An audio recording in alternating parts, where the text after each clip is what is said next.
ബഹുമാന്യരായ അമ്മമാരെ, സഹോദരിമാരെ, നിങ്ങൾക്ക് എൻ്റെ സ്നേഹാഭിവാദ്യങ്ങൾ.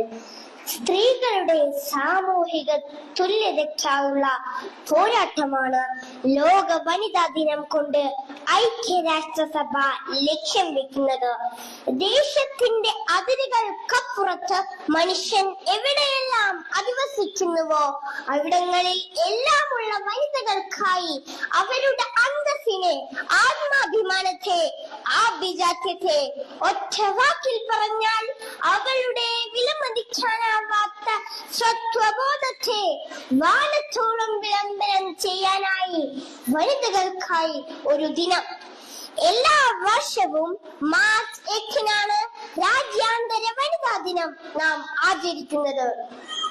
സ്വന്തം വ്യക്തിത്വത്തെ ഉയർത്തിപ്പിടിക്കാനും സൗകര്യങ്ങളും അവകാശങ്ങളും നേടിയെടുക്കാനും ജീവിത സാഹചര്യങ്ങൾ മെച്ചപ്പെടുത്താനും സ്ത്രീകൾ നടത്തിയ ആരോഗ്യകരമായ പോരാട്ടങ്ങളുടെയും കുത്തകകളുടെയും സർവാധിപത്യത്തിനുമേൽ സ്ത്രീകൾ കൈവരിച്ച മഹാനേട്ടങ്ങളുടെയും വിജയത്തിന്റെയും ആയിരക്കണക്കിന് വീടുകളാണ് ഇതിനു പിന്നിലുള്ളത്.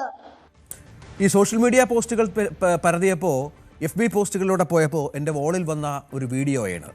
ഒരു കൊച്ചുമിടുക്കി എത്ര പ്രാഗൽഭ്യത്തോടെയാണ് ആ പ്രസംഗം വനിതാ ദിനത്തിൽ നടത്തിയത്. അന്വേഷിച്ച് പോയപ്പോൾ ഈ കുട്ടി വേറെ ആരുമല്ല, BJP നേതാവും പ്രാസംഗികനുമായ റിഷാദ് സുല്ലമിയുടെ മകൾ ഹംദിയ ഷെറിൻ ആണ് എന്ന് മനസ്സിലായി. ഏതായാലും ഈ കുഞ്ഞുവായിൽ നിന്ന് വനിതാ ദിനത്തിൽ കേട്ട ഈ വാക്കുകൾ കേട്ടപ്പോൾ ഏറെ അത്ഭുതത്തോടെ, ഏറെ കൗതുകത്തോടെ ആ പ്രസംഗം മുഴുവൻ കേട്ടിരിക്കാൻ തോന്നി. ആ കൊച്ചുമിടുക്കിക്ക് എല്ലാ അഭിനന്ദനങ്ങളും അഭിവാദ്യവും അർപ്പിച്ചുകൊണ്ട് നമ്മുടെ വാർത്താ ബുള്ളറ്റിൻ ആരംഭിക്കുന്നു. തലക്കെട്ടുകൾ. ഹോർമുസ് കടലിടുക്കിൽ ഇറാൻ മൈനുകൾ സ്ഥാപിച്ചെന്ന ആശങ്ക. 16 മൈനുകൾ നശിപ്പിച്ചതായി US സൈന്യം. 10 ഇറാൻ പടക്കപ്പലുകൾ മുക്കിയെന്നും അവകാശവാദം. സമാനതകളില്ലാത്ത സൈനിക നടപടി നേരിടേണ്ടി വരുമെന്ന് ട്രംപ്. കനത്ത തിരിച്ചടി ഉണ്ടാകുമെന്ന് ഇറാൻ.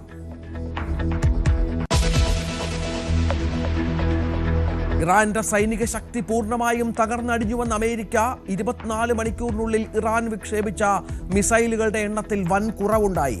പ്രതിരോധ സംവിധാനങ്ങളെ അമേരിക്കൻ സേന ദുർബലമാക്കിയെന്നും അവകാശവാദം.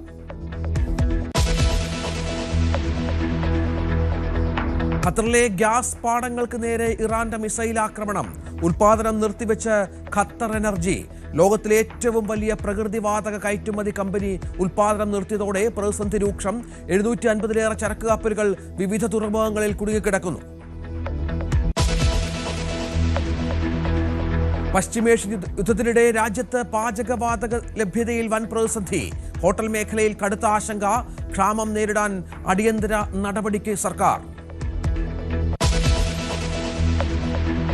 പ്രധാനമന്ത്രി ഇന്ന് കൊച്ചിയിൽ 10,800 കോടി രൂപയുടെ വികസന പദ്ധതികൾക്ക് തുടക്കം. കലൂരിൽ റോഡ് ഷോ. ധീവരസഭയുടെ സുവർണ ജൂബിലി സമ്മേളനം ഉദ്ഘാടനം ചെയ്യും.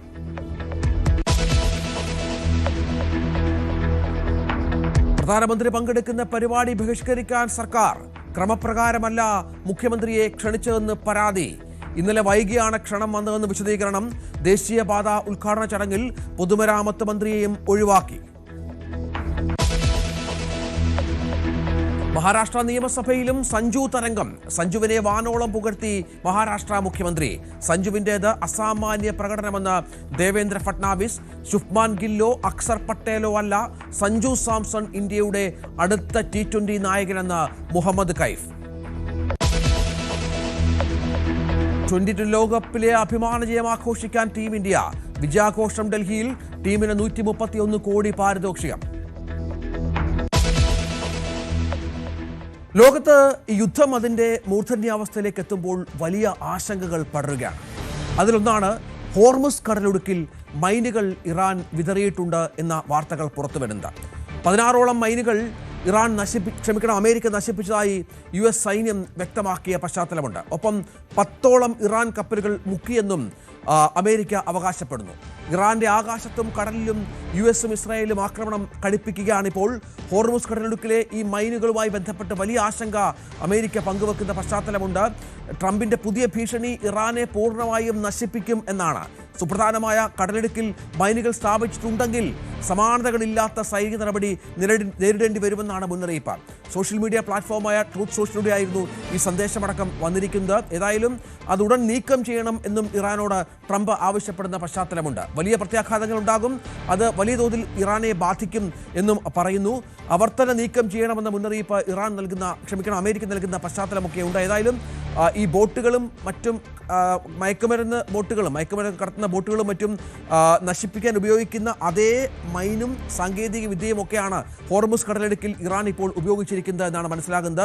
അത് വലിയ ക്രൂരതയാണ് എന്ന് ട്രംപ് മുന്നറിയിപ്പ് നൽകുന്നുണ്ട്. ഏതായാലും ഈ മുന്നറിയിപ്പുകളോട് ഇറാൻ സേനയും പ്രതികരിച്ചിട്ടുണ്ട്. തങ്ങളുടെ കപ്പലുകൾ മുക്കി എന്നവർ സമ്മതിക്കുന്നുണ്ട്. കപ്പലുകൾ മുക്കിയെങ്കിൽ അതിനുള്ള കനത്ത തിരിച്ചടി അമേരിക്ക നേരിടേണ്ടി വരുമെന്നാണ് ഇപ്പോൾ ഇറാനും വ്യക്തമാക്കുന്നത്. അജയ് സുധാബിജു ഏറ്റവും പുതിയ വിവരങ്ങളുമായി ചേരും. അജയ്, ഇതൊരു പുതിയ ഭീഷണി തന്ത്രമാണ് ഇറാൻ്റേത്, സംശയമില്ല. മൈനുകൾ സ്ഥാപിക്കുക എന്ന് പറയുമ്പോൾ ലോകത്തിലെ 50% ചരക്ക് ഗതാഗതം കടന്നു പോകുന്ന ഹോർമുസിൽ അനിഷ്ട സംഭവങ്ങൾ ഉണ്ടാകും. ഈ പറഞ്ഞതുപോലെ പേടി കാരണം കൂടുതൽ കപ്പലുകൾ അങ്ങോട്ടേക്ക് വരാതാകും. അമേരിക്കയുടെ പല പദ്ധതികളും നടപ്പിലാക്കാനാവാതെയാകും. എന്താണ് ഏറ്റവും പുതിയ വിവരങ്ങൾ? രഞ്ജിത്ത്, ഇപ്പോ ഇറാൻ നിലവിൽ ഉപയോഗിച്ചിട്ടുള്ള ഈ മൈനുകൾ സ്ഥാപിക്കുന്ന തന്ത്രം അത് അവർ ഈ യുദ്ധത്തിൽ മാത്രം അവലംബിക്കുന്നതല്ല. അവർ ഇതിനു മുൻപേ ഇറാഖുമായി യുദ്ധമുണ്ടായ സമയത്തും ഹോർമുസ് കടലിടുക്കിൽ നിരവധി മൈനുകൾ സ്ഥാപിച്ചുകൊണ്ട് ഈ ചരക്ക് ഗതാഗതത്തെ തടസ്സപ്പെടുത്തി മറ്റ് അമേരിക്ക ഉൾപ്പെടെ ഒന്ന് സമ്മർദ്ദത്തിലാക്കാൻ വേണ്ടി ഇറാൻ ശ്രമിച്ചിരുന്നു. അപ്പോ ഇത്തരമൊരു സംഭവം അത് ഇതിനു മുൻപേ ഈ ഇറാഖുമായി യുദ്ധമുണ്ടായ സമയത്ത് അമേരിക്കയുടെ ഒരു അകമ്പടി കപ്പലിന് സാരമായിട്ടുള്ള പരിക്കുകൾ ഉണ്ടാവുകയും അത് അടിയന്തരമായി തീരത്തിനോട് അടുപ്പിക്കേണ്ട ഒരു സ്ഥിതി വരികയും ഉണ്ടായി. അപ്പോ അതുപോലെയാണ് അവർ നിലവിൽ ഹോർമുസ് കടലിടുക്കിൽ വിവിധ ഇടങ്ങളിലായിട്ട് ഈ മൈനുകൾ സ്ഥാപിച്ചിരിക്കുന്നത്. അതിൽ ഒരു 16 മൈനുകളാണ് US സേന നിലവിൽ നശിപ്പിച്ചിരിക്കുന്നത്. അതുപോലെ തന്നെ 10ഓളം ഇറാന്റെ പോർ കപ്പലുകളും നശിപ്പിച്ചതായിട്ട് US വ്യക്തമാക്കുന്നുണ്ട്. ഇറാൻ തന്നെ അവരുടെ 10 കപ്പൽ നശിച്ചതായിട്ട് പറയുന്നുമുണ്ട്. ഇപ്പോൾ അവർ ഇസ്രായേലിലേക്കും അതുപോലെ തന്നെ മിഡിൽ ഈസ്റ്റിലെ കൂടുതൽ അമേരിക്കൻ ബേസുകൾക്ക് നേരെയും ആക്രമണം കടുപ്പിച്ചതായിട്ടാണ് പറയുന്നത്. സൗദി അറേബ്യ ഇതിനോടകം തന്നെ നിരവധി ഡ്രോണുകൾ നശിപ്പിച്ചതായിട്ട് പറയുന്നുണ്ട്. അതുപോലെ തന്നെ 6 മിസൈലുകൾ തകർത്തതായിട്ടും സൗദി ഭരണകൂടം വിശദീകരണം നൽകിയിട്ടുണ്ട്. അവരുടെ എണ്ണപ്പാടം, ഏറ്റവും വലിയ എണ്ണപ്പാടങ്ങളിൽ ഒന്നായിട്ടുള്ള ഷാബ എണ്ണപ്പാടത്തിന് നേരെ വലിയ കടുത്ത രീതിയിലുള്ള ആക്രമണം ഉണ്ടായിട്ടുണ്ട്.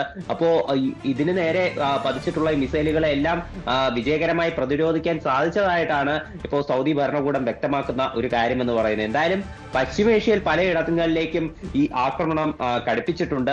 ഇപ്പോ പ്രിൻസ് സുൽത്താന എയർബേസ് കേന്ദ്രീകരിച്ചും ആക്രമണം ഉണ്ടായിട്ടുണ്ട് സൗദിയിലെ. അപ്പോ അതും വിജയകരമായി പ്രതിരോധിച്ചതായിട്ടാണ് സൗദി ഭരണകൂടം പറയുന്നത്. അതുപോലെ UAE-യിലേക്കും നിരവധി ഡ്രോണുകൾ വന്നിരുന്നു, അവയെല്ലാം പ്രതിരോധിച്ചു. ഇന്നലെ നടന്നതുപോലെ ചില ഈ അനിഷ്ട സംഭവങ്ങളൊന്നും നിലവിൽ ഇതുവരെ ഗൾഫ് മേഖലയിൽ റിപ്പോർട്ട് ചെയ്തിട്ടില്ല. അത് തീർച്ചയായിട്ടും വലിയ ആശ്വാസം ഉണ്ടാക്കുന്ന ഒരു കാര്യം തന്നെയാണ്. അതുപോലെ ക്രൂഡ് ഓയിൽ വിലയിൽ ഇന്ന് ചെറിയൊരു കുറവ് കൂടി രേഖപ്പെടുത്തിയിട്ടുണ്ട്. അതും തീർച്ചയായിട്ടും ആശ്വാസമാണ്. $87.88 എത്തിയിട്ടുണ്ട്. പക്ഷേ യുദ്ധം ആരംഭിച്ച സമയത്ത് ഇത് $69 ആ ഒരു നിലയിലായിരുന്നു ഉണ്ടായിരുന്നത്. അതാണ് ഇപ്പോൾ ഒറ്റയടിക്ക് ഉയർന്നുകൊണ്ട് ഈ ഒരു നിലയിൽ എത്തുന്നത്. അപ്പോ ചെറിയൊരു ആശ്വാസം എന്നല്ലാതെ പൂർണ്ണമായിട്ടും ആശങ്കകൾ ഒഴിയുന്നില്ല. ഇപ്പോൾ ലോകമെമ്പാടും വാർത്തയിലേക്ക് വരണം അജയ്. അതിൽ വിശദമായി തന്നെ നമ്മൾ ചർച്ച ചെയ്യേണ്ടതുണ്ട് ക്രൂഡ് ഓയിൽ വിഷയങ്ങളുമായി ബന്ധപ്പെട്ട. ഇതിനിടയിൽ ഇറാന്റെ സൈനിക ശക്തി പൂർണ്ണമായും തകർന്നടിഞ്ഞതായാണ് US പ്രതിരോധ സെക്രട്ടറി പറയുന്നത്. കഴിഞ്ഞ 24 മണിക്കൂറിനുള്ളിൽ ഇറാൻ വിക്ഷേപിച്ച മിസൈലുകളുടെ എണ്ണത്തിൽ വലിയ കുറവുണ്ടായി. അത് അമേരിക്കൻ സൈന്യത്തിൻ്റെ വിജയമാണെന്നും അദ്ദേഹം വാർത്താസമ്മേളനത്തിൽ അവകാശപ്പെടുന്നു. അമേരിക്ക ചരിത്ര വിജയത്തിൻ്റെ വക്കിലാണ് എന്നുമുള്ള അവകാശവാദം ട്രംപും മുന്നോട്ട് വെക്കുന്ന പശ്ചാത്തലമുണ്ട്. ഇനിയും തീവ്രമായ വ്യോമാക്രമണങ്ങൾ നടത്തും എന്നും അമേരിക്കൻ പ്രതിരോധ സെക്രട്ടറി പീറ്റ് ഹെക്സത്ത് വ്യക്തമാക്കിയ പശ്ചാത്തലം ഉണ്ട്. അങ്ങനെ ഇറാനിൽ നടത്തുന്ന തീവ്രമായ ആക്രമണങ്ങൾ, ഏറ്റവും കൂടുതൽ യുദ്ധവിമാനങ്ങൾ, ഏറ്റവും കൂടുതൽ ബോംബർ വിമാനങ്ങൾ, ഏറ്റവും കൂടുതൽ മിസൈൽ ആക്രമണങ്ങൾ എന്നിവ ഉടൻ ഉണ്ടാകുമെന്നുള്ള മുന്നറിയിപ്പും മറ്റുമാണ് ഇതുമായി ബന്ധപ്പെട്ട് അമേരിക്ക നൽകുന്നൊരു പശ്ചാത്തലമുള്ളത്. അജയ്, ഇപ്പോൾ ഈ ആക്രമണം അതിൻ്റെ രൂക്ഷത ഈ ഹോർമുസ് കടലിടുക്കുമായി ചേർത്ത് തന്നെ പറഞ്ഞാൽ ഇറാനെ വിടില്ല എന്ന് പറയുകയാണ്. ഏറ്റവും വലിയ സാങ്കേതിക വിദ്യയാണ് ഇറാനിൽ ഉപയോഗിക്കുന്നു എന്നുള്ള അവകാശവാദവും അമേരിക്കയ്ക്കുണ്ട്. പക്ഷെ അപ്പോഴും അമേരിക്കയുടെ 150ഓളം സൈനികർക്ക് പരിക്കേറ്റു. അതിൽ 105 പേർ തിരികെ ജോലിയിൽ പ്രവേശിച്ചു എന്നുള്ള വാർത്ത പുറത്തു വരുന്നുണ്ട്. 8ഓളം സൈനികർ കൊല്ലപ്പെട്ടു എന്നുള്ള വാർത്തകൾ പുറത്തു വരുന്നുണ്ട്. അപ്പോൾ അമേരിക്കയിൽ ഉള്ളിലുള്ള ചില പ്രശ്നങ്ങളുണ്ട്. ട്രംപുമായി ബന്ധപ്പെട്ട യുദ്ധം നീണ്ടുപോയാൽ അങ്ങനെ നിരവധി എതിർപ്പുകൾക്കിടയിലാണ് ഈ ആക്രമണവുമായി ട്രംപ് മുന്നോട്ട് പോകുന്നത് എന്നൊരു പ്രശ്നം കൂടിയുണ്ട്. തീർച്ചയായിട്ടും ഇപ്പോൾ ഒരു ലക്ഷ്യമില്ലാത്ത രീതിയിലാണ് ഈ യുദ്ധം മുന്നോട്ട് പോകുന്നതെന്ന് നമുക്ക് വേണമെങ്കിൽ പറയാം. കാര്യം US-ഉം ഇസ്രായേലും ആദ്യം മുതൽ തന്നെ ആവശ്യപ്പെട്ടിരുന്നത് അവിടെ നിലവിലുള്ള ഭരണകൂടത്തിനെ മാറ്റി പുതിയൊരു ഭരണകൂടത്തിനെ സ്ഥാപിക്കുമെന്നുള്ളതാണ്. ഇപ്പോൾ ഇസ്രായേൽ ചെയ്യുന്നത് അവിടെ ബെഞ്ചമിൻ നെതന്യാഹുവിന്റെ ഭാഗമായി ആദ്യം ഉണ്ടായതുപോലെ ജനങ്ങളെ അവിടെ ഭരണകൂടത്തിനെ അട്ടിമറിക്കാൻ വേണ്ടി ആവശ്യപ്പെട്ടുകൊണ്ടുള്ള പോസ്റ്റുകൾ ഇടുന്നതാണ് ഇപ്പോൾ നിലവിലും സംഭവിച്ചിട്ടുള്ളത്. ജനങ്ങളോട് ഈ ആയത്തുള്ള ഭരണകൂടത്തിൽ നിന്ന് സ്വാതന്ത്ര്യം കൈവരിക്കണം, കൂടുതൽ പ്രതിഷേധങ്ങൾ ഉണ്ടാകണം എന്നുള്ള രീതിയിൽ ബെഞ്ചമിൻ നെതന്യാഹുവിന്റെ ഭാഗമായി പോസ്റ്റ് ഉണ്ടാകുന്നു. അതുപോലെ തന്നെ ട്രംപ് അവിടുത്തെ ഭരണകൂടത്തിനെ അട്ടിമറിക്കുമെന്നുള്ള വാദങ്ങൾ ഇപ്പോഴും തുടരുന്നു. പക്ഷേ ഈ യുദ്ധം മുന്നോട്ട് പോയി ഇറാനെ സൈനികമായി തളർത്താൻ പല ഘട്ടങ്ങളിലും അമേരിക്കയ്ക്കും ഇസ്രായേലിനും പറ്റുന്നുമുണ്ട്. ഈ മേഖലയിലുള്ള യുദ്ധക്കപ്പലുകൾക്ക് നാശം സംഭവിക്കുന്നുണ്ട്. അതുപോലെ തന്നെ ഇറാൻ അകത്തും നിരവധി ആക്രമണങ്ങൾ നടത്താൻ സാധിച്ചു. അതിൽ ഏറ്റവും പ്രധാനമാണ് അവരുടെ എണ്ണ വിതരണ കേന്ദ്രങ്ങളും എണ്ണ സംഭരണ കേന്ദ്രങ്ങളും തകർത്തത്. ഇത് കാരണം വലിയ തോതിലുള്ള ഒരു ഇന്ധനക്ഷാമം അവർ നേരിടുന്നുണ്ട്. അതുപോലെ ഇറാന്റെ തെക്കൻ മേഖലയിലുള്ള 30ഓളം ഗ്രാമങ്ങൾക്ക് കുടിവെള്ളം വിതരണം ചെയ്തിരുന്ന ഒരു ശുദ്ധജല സംഭരണശാലയിലേക്ക് മിസൈൽ ആക്രമണം ഉണ്ടായത് അതും ഇറാനെ വല്ലാത്ത രീതിയിൽ ബാധിച്ചിട്ടുണ്ട്. അപ്പോൾ പല രീതിയിൽ ഇറാന്റെ സൈനിക ശേഷിയെ തളർത്താൻ ഇവർ ശ്രമിക്കുന്നുണ്ട്. എങ്കിലും ഇറാന്റെ ഉള്ളിൽ ഒരു ഭരണകൂടത്തെ അട്ടിമറിച്ച് പുതിയൊരു ഭരണകൂടത്തെ സ്ഥാപിക്കുക എന്നുള്ളത് തീർച്ചയായിട്ടും അത്തരം ഒരു നീക്കം സാധ്യമാകണമെങ്കിൽ ഇറാൻ ഉള്ളിൽ കടന്നു കയറിയുള്ള ഒരു ആക്രമണം അത് തീർച്ചയായിട്ടും സംഭവിക്കണം. എന്നാൽ ഈ വെനസ്വേലയിൽ നടന്നതിന് ഏതാണ്ട് സമാനമായിട്ടുള്ള രീതിയിലുള്ള ഒരു അറ്റാക്ക് തന്നെ അവിടെ നടത്തേണ്ടതുണ്ട്. പക്ഷേ ഇപ്പോഴും അതിന്റെ ഒരു കടുങ്കൈ അത് ട്രംപ് ചെയ്തിട്ടില്ല നമുക്ക് കാണാൻ സാധിക്കും. ഇപ്പോൾ തന്നെ US-ൽ നിലവിൽ ക്രൂഡ് ഓയിൽ വിലയിൽ വർധനവ് ഉണ്ടായിട്ടുണ്ട്. US-നകത്തും പെട്രോൾ ഡീസൽ സാധനങ്ങളുടെയൊക്കെ വിലയിൽ ഏതാണ്ട് 18% വർധനവ് ഉണ്ടായതായിട്ടാണ് നിലവിൽ ഒരു വ്യക്തമാകുന്ന കാര്യം. അപ്പോൾ അതുകൊണ്ട് തന്നെ ജനങ്ങൾക്കിടയിൽ നിന്നുള്ള പ്രതിഷേധമുണ്ട്. US കോൺഗ്രസിനകത്ത് ട്രംപിന് വലിയ എതിർപ്പുകളുണ്ട്. ചെറിയ വോട്ടിന്റെ വ്യത്യാസത്തിലാണ് ട്രംപ് ഇപ്പോൾ തൽക്കാലം രക്ഷപ്പെട്ടിരിക്കുന്നത് ഈ യുദ്ധം അവസാനിപ്പിക്കാതെ.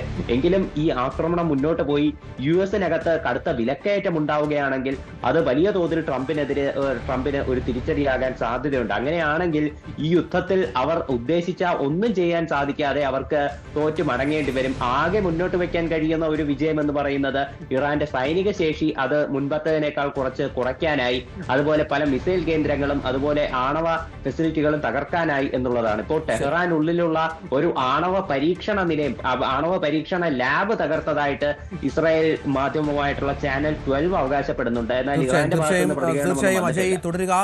ഏതായാലും പ്രവാസികൾക്ക് തിരിച്ചടിയായി, ഒപ്പം മറ്റ് വിമാനയാത്രക്കാർക്കൊക്കെ തിരിച്ചടിയായി ഒരു പുതിയ വാർത്ത കൂടി വരുന്നുണ്ട്. എയർ ഇന്ത്യ വിമാന നിരക്ക് ഉയരുന്നു എന്നുള്ളതാണ്. ഇറാൻ US യുദ്ധം ഇതുമായി ബന്ധപ്പെട്ട് വലിയ തോതിൽ ഇതിനെ ബാധിച്ചിട്ടുണ്ട് എന്നാണ് ഇപ്പോൾ മനസ്സിലാക്കേണ്ടത്. 3 ഘട്ടങ്ങളിലായി വർദ്ധിപ്പിക്കാനാണ് തീരുമാനം. വ്യാഴാഴ്ച പുലർച്ചെ മുതൽ ബുക്ക് ചെയ്യുന്ന ആഭ്യന്തര സർവീസ് ടിക്കറ്റുകൾക്കൊപ്പം 399 രൂപ അധികം നൽകണം. ഇത് ഒഴിവാക്കാനാകാത്ത ഒരു തീരുമാനമെന്നാണ് എയർ ഇന്ത്യ വ്യക്തമാക്കുന്നത്.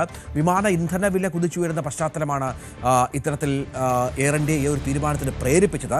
ആഭ്യന്തര അന്തർദേശീയ സർവീസുകൾക്ക് ഇന്ധന സർചാർജ് ഏർപ്പെടുത്താനാണ് വിമാന കമ്പനികളുടെ തീരുമാനം. 3 ഘട്ടങ്ങളിലായി ഇത് നടപ്പിലാക്കുമെന്നാണ് ഇപ്പോൾ എയർ ഇന്ത്യ അടക്കം പറഞ്ഞിരിക്കുന്നത്. ഇപ്പോഴത്തെ പ്രതിസന്ധിക്ക് പുറമെ ഇങ്ങനെയൊരു പണം കൂടുതൽ ഈടാക്കുന്നത് കൂടി വരുമ്പോൾ യാത്രക്കാർക്ക് അത് വലിയ ബുദ്ധിമുട്ടിൽ ഖേദിക്കുന്നു എന്നാണ് എയർ ഇന്ത്യ പറഞ്ഞിരിക്കുന്നത്. നിരക്ക് വർദ്ധിപ്പിക്കാതെ മറ്റു വഴികളൊന്നുമില്ല എന്നവർ പറയുകയും ചെയ്യുന്നു. ഏതായാലും ഇത് വലിയ പ്രതിസന്ധി വിമാന മേഖലയിൽ ഉണ്ടാക്കുമെന്ന കാര്യത്തിൽ സംശയമില്ല. ഇത്തരത്തിലുള്ള നിരവധി നടപടികൾ ഇനിയും വിമാനയാത്രയിൽ ഉണ്ടാകും എന്നും ഉള്ള ചില മുന്നറിയിപ്പുകൾ പുറത്തുവരുന്നു. ഇതിനിടയിൽ പുറത്തുവരുന്ന ഒരു വലിയ വാർത്ത, ഖത്തറിൽ നമുക്കറിയാം കഴിഞ്ഞ കുറേ നാളുകളായി ഇറാന്റെ മിസൈൽ ആക്രമണം നടക്കുന്നുണ്ട്. ഗ്യാസ് വിതരണം നിലച്ച പശ്ചാത്തലം പലയിടത്തുമുണ്ട്. ലോകത്തിലെ ഏറ്റവും വലിയ ഗ്യാസ് പാടങ്ങൾ ഖത്തറിലാണുള്ളത്. നമുക്കറിയാം ഇത്തരം ഗ്യാസ് പാടങ്ങളിൽ ഏറ്റവും വലിയ പ്രകൃതിവാതക കയറ്റുമതി കമ്പനിയായ ഖത്തർ എനർജി ഉൽപ്പാദനം നിർത്തിവെച്ചു എന്ന വാർത്തയാണ് പുറത്തുവരുന്നത്. കാരണം തുടർച്ചയായ ഇറാന്റെ ആക്രമണം മൂലം വലിയ പ്രതിസന്ധിയിലാണ് അവിടുത്തെ പല എണ്ണപ്പാടങ്ങളും എന്നുള്ളതാണ്. ഈ ഖത്തർ എനർജി ഉൽപ്പാദനം നിർത്തിവെക്കുമ്പോഴേക്കും വലിയ തോതിലുള്ള ആശങ്ക ലോകത്തിനുണ്ടാകുന്നുണ്ട്. 2 ആഴ്ചയായി യുദ്ധമേഖലയിൽ ഏതാണ്ട് 750ഓളം യുദ്ധം തുടരുന്നതിനാൽ 750-ലേറെ ചരക്ക് കപ്പലുകൾ കുടുങ്ങിക്കിടക്കുന്നു എന്നുള്ള വിവരം കൂടി പുറത്തു വരുന്നുണ്ട്. അപ്പോൾ ഇത്തരത്തിൽ ലോകമെമ്പാടുമുള്ള രാജ്യങ്ങളെ ആശങ്കയിൽ ആഴ്ത്തിക്കൊണ്ടാണ് ഈ സാഹചര്യങ്ങൾ സൃഷ്ടിക്കപ്പെടുന്നത് എന്നുള്ളത് ഏറെ ഗൗരവതരമായ ഒരു സംഗതിയാണ്. അജയ്, ഇത്തരത്തിൽ ഈ ഖത്തറിനെ അടക്കമുള്ള രാജ്യങ്ങളെ ഇറാൻ ആക്രമിക്കുന്നത് ഒരുപക്ഷെ ലോകരാജ്യങ്ങളെ സമ്മർദ്ദത്തിലാക്കാനാകും. ഇന്നലെയും ഇറാൻ തുടർച്ചയായി പറയുകയാണ്, ഞങ്ങൾ ആക്രമണം നിർത്തില്ല, നിങ്ങൾ ഗൾഫ് രാജ്യങ്ങൾ വേണം അമേരിക്കയെ നിയന്ത്രിക്കാനും ഈ ആക്രമണത്തിൽ നിന്ന് പിന്നോട്ട് കൊണ്ടുപോകാനും എന്നുള്ളത്. അതനുസരിച്ചുള്ള നീക്കം ഇറാന്റെ ഭാഗത്തു നിന്നുണ്ടാകുന്നുണ്ട് താനും. ഒരു സമ്മർദ്ദതന്ത്രമായി തന്നെ ഇതിനെ കാണണം. രഞ്ജിത്ത്, സാധാരണയായി ഈ എണ്ണ സംഭരണ കേന്ദ്രങ്ങൾ അതുപോലെ തന്നെ എണ്ണപ്പാടങ്ങൾ ഇവയൊക്കെ സ്വീകരിച്ചു വരുന്ന അല്ലെങ്കിൽ ഇവയ്ക്കെല്ലാം കോമൺ ആയിട്ടുള്ള ഒരു നിയമം എന്ന് പറയുന്നത് എണ്ണ വിതരണത്തിൽ അല്ലെങ്കിൽ അവയുടെ മറ്റ് കയറ്റുമതികളിൽ ഉൾപ്പെടെ എന്തെങ്കിലും തരത്തിലുള്ള കാലതാമസം, അതുപോലെ ഉൽപ്പന്നങ്ങൾക്ക് എന്തെങ്കിലും കേടുപാടുകൾ, നാശം തുടങ്ങിയവ സംഭവിക്കുകയാണെങ്കിൽ അതിൽ എണ്ണപ്പാടം ഈ വിതരണക്കാർക്ക് നഷ്ടപരിഹാരം നൽകേണ്ടതുണ്ട്.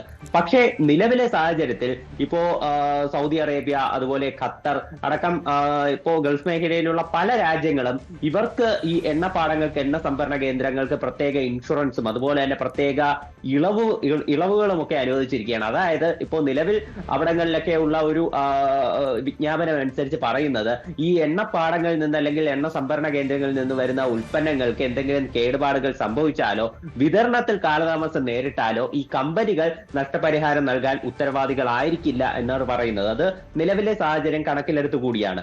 അപ്പോ ഇത്തരത്തിൽ പൊതുവായി തന്നെ അവിടെ എല്ലാ എണ്ണ സംഭരണ കേന്ദ്രങ്ങളും എണ്ണപ്പാടങ്ങളും കടുത്ത പ്രതിസന്ധി തന്നെയാണ് നേരിടുന്നത്. ഇപ്പോ ഈ ഘട്ടത്തിലാണ് നിലവിൽ സൗദി അറേബ്യയിലെ ഷാബ എണ്ണപ്പാടത്തിന് നേരെ ആക്രമണം നടന്നിട്ടുള്ളത്. അതുപോലെ തന്നെ ഖത്തർ എനർജി ലിമിറ്റഡിന് നേരെയുള്ള ആക്രമണം. ഇപ്പോ ഇതെല്ലാം ഒരു കനത്ത പ്രതിസന്ധി തന്നെ ഗൾഫ് മേഖലയിൽ സ്ഥിതി ചെയ്യുകയാണ്. ഇപ്പോ നമുക്കറിയാം, US-ഉം ഈ ഗൾഫ് മേഖലയിലുള്ള രാജ്യങ്ങളും കൂടെയുള്ള ഒരു പ്രത്യേക കോൺട്രാക്ട് അല്ലെങ്കിൽ അവരുടെ ഒരു അടിസ്ഥാന ധാരണ എന്ന് പറയുന്നത് ഈ എണ്ണ വ്യാപാരം അത് നടത്തുന്നത് മുഴുവൻ US ഡോളറിലാകണം.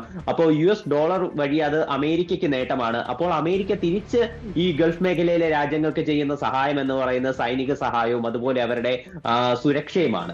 എന്നാൽ ഈ ഒരു രണ്ട് കാര്യത്തിലും ഇപ്പോൾ തടസ്സം നേരിട്ടിരിക്കുകയാണ്. അതുകൊണ്ട് അവരുടെ ഒരു അടിസ്ഥാന കരാറിൽ തന്നെ ഇപ്പോൾ ഒരു കോട്ടം സംഭവിച്ചിട്ടുണ്ട്. ഇപ്പോ ഗൾഫ് മേഖലയിൽ നടക്കുന്ന ആക്രമണങ്ങൾ അത് വേണ്ട രീതിയിൽ അവർക്ക് ഈ രാജ്യങ്ങളുടെ പൂർണ്ണ സുരക്ഷ ഉറപ്പാക്കും വിധം തടയാൻ US-ന്റെ ഭരണകൂടത്തിനാകുന്നില്ല. കൂടുതൽ മിസൈലുകളും ഡ്രോണുകളും ഇന്റർസെപ്റ്റ് ചെയ്യുന്നത് ആ രാജ്യങ്ങളുടെ ആഭ്യന്തര മന്ത്രാലയം തന്നെയാണെന്ന് കാണാൻ സാധിക്കും. ഇവിടെ അധികം ഈ ഗൾഫ് രാജ്യങ്ങൾ ആഗ്രഹിക്കുന്നത് പോലെ ഒരു ഇടപെടൽ നടത്താൻ US-നും സാധിച്ചിട്ടില്ല.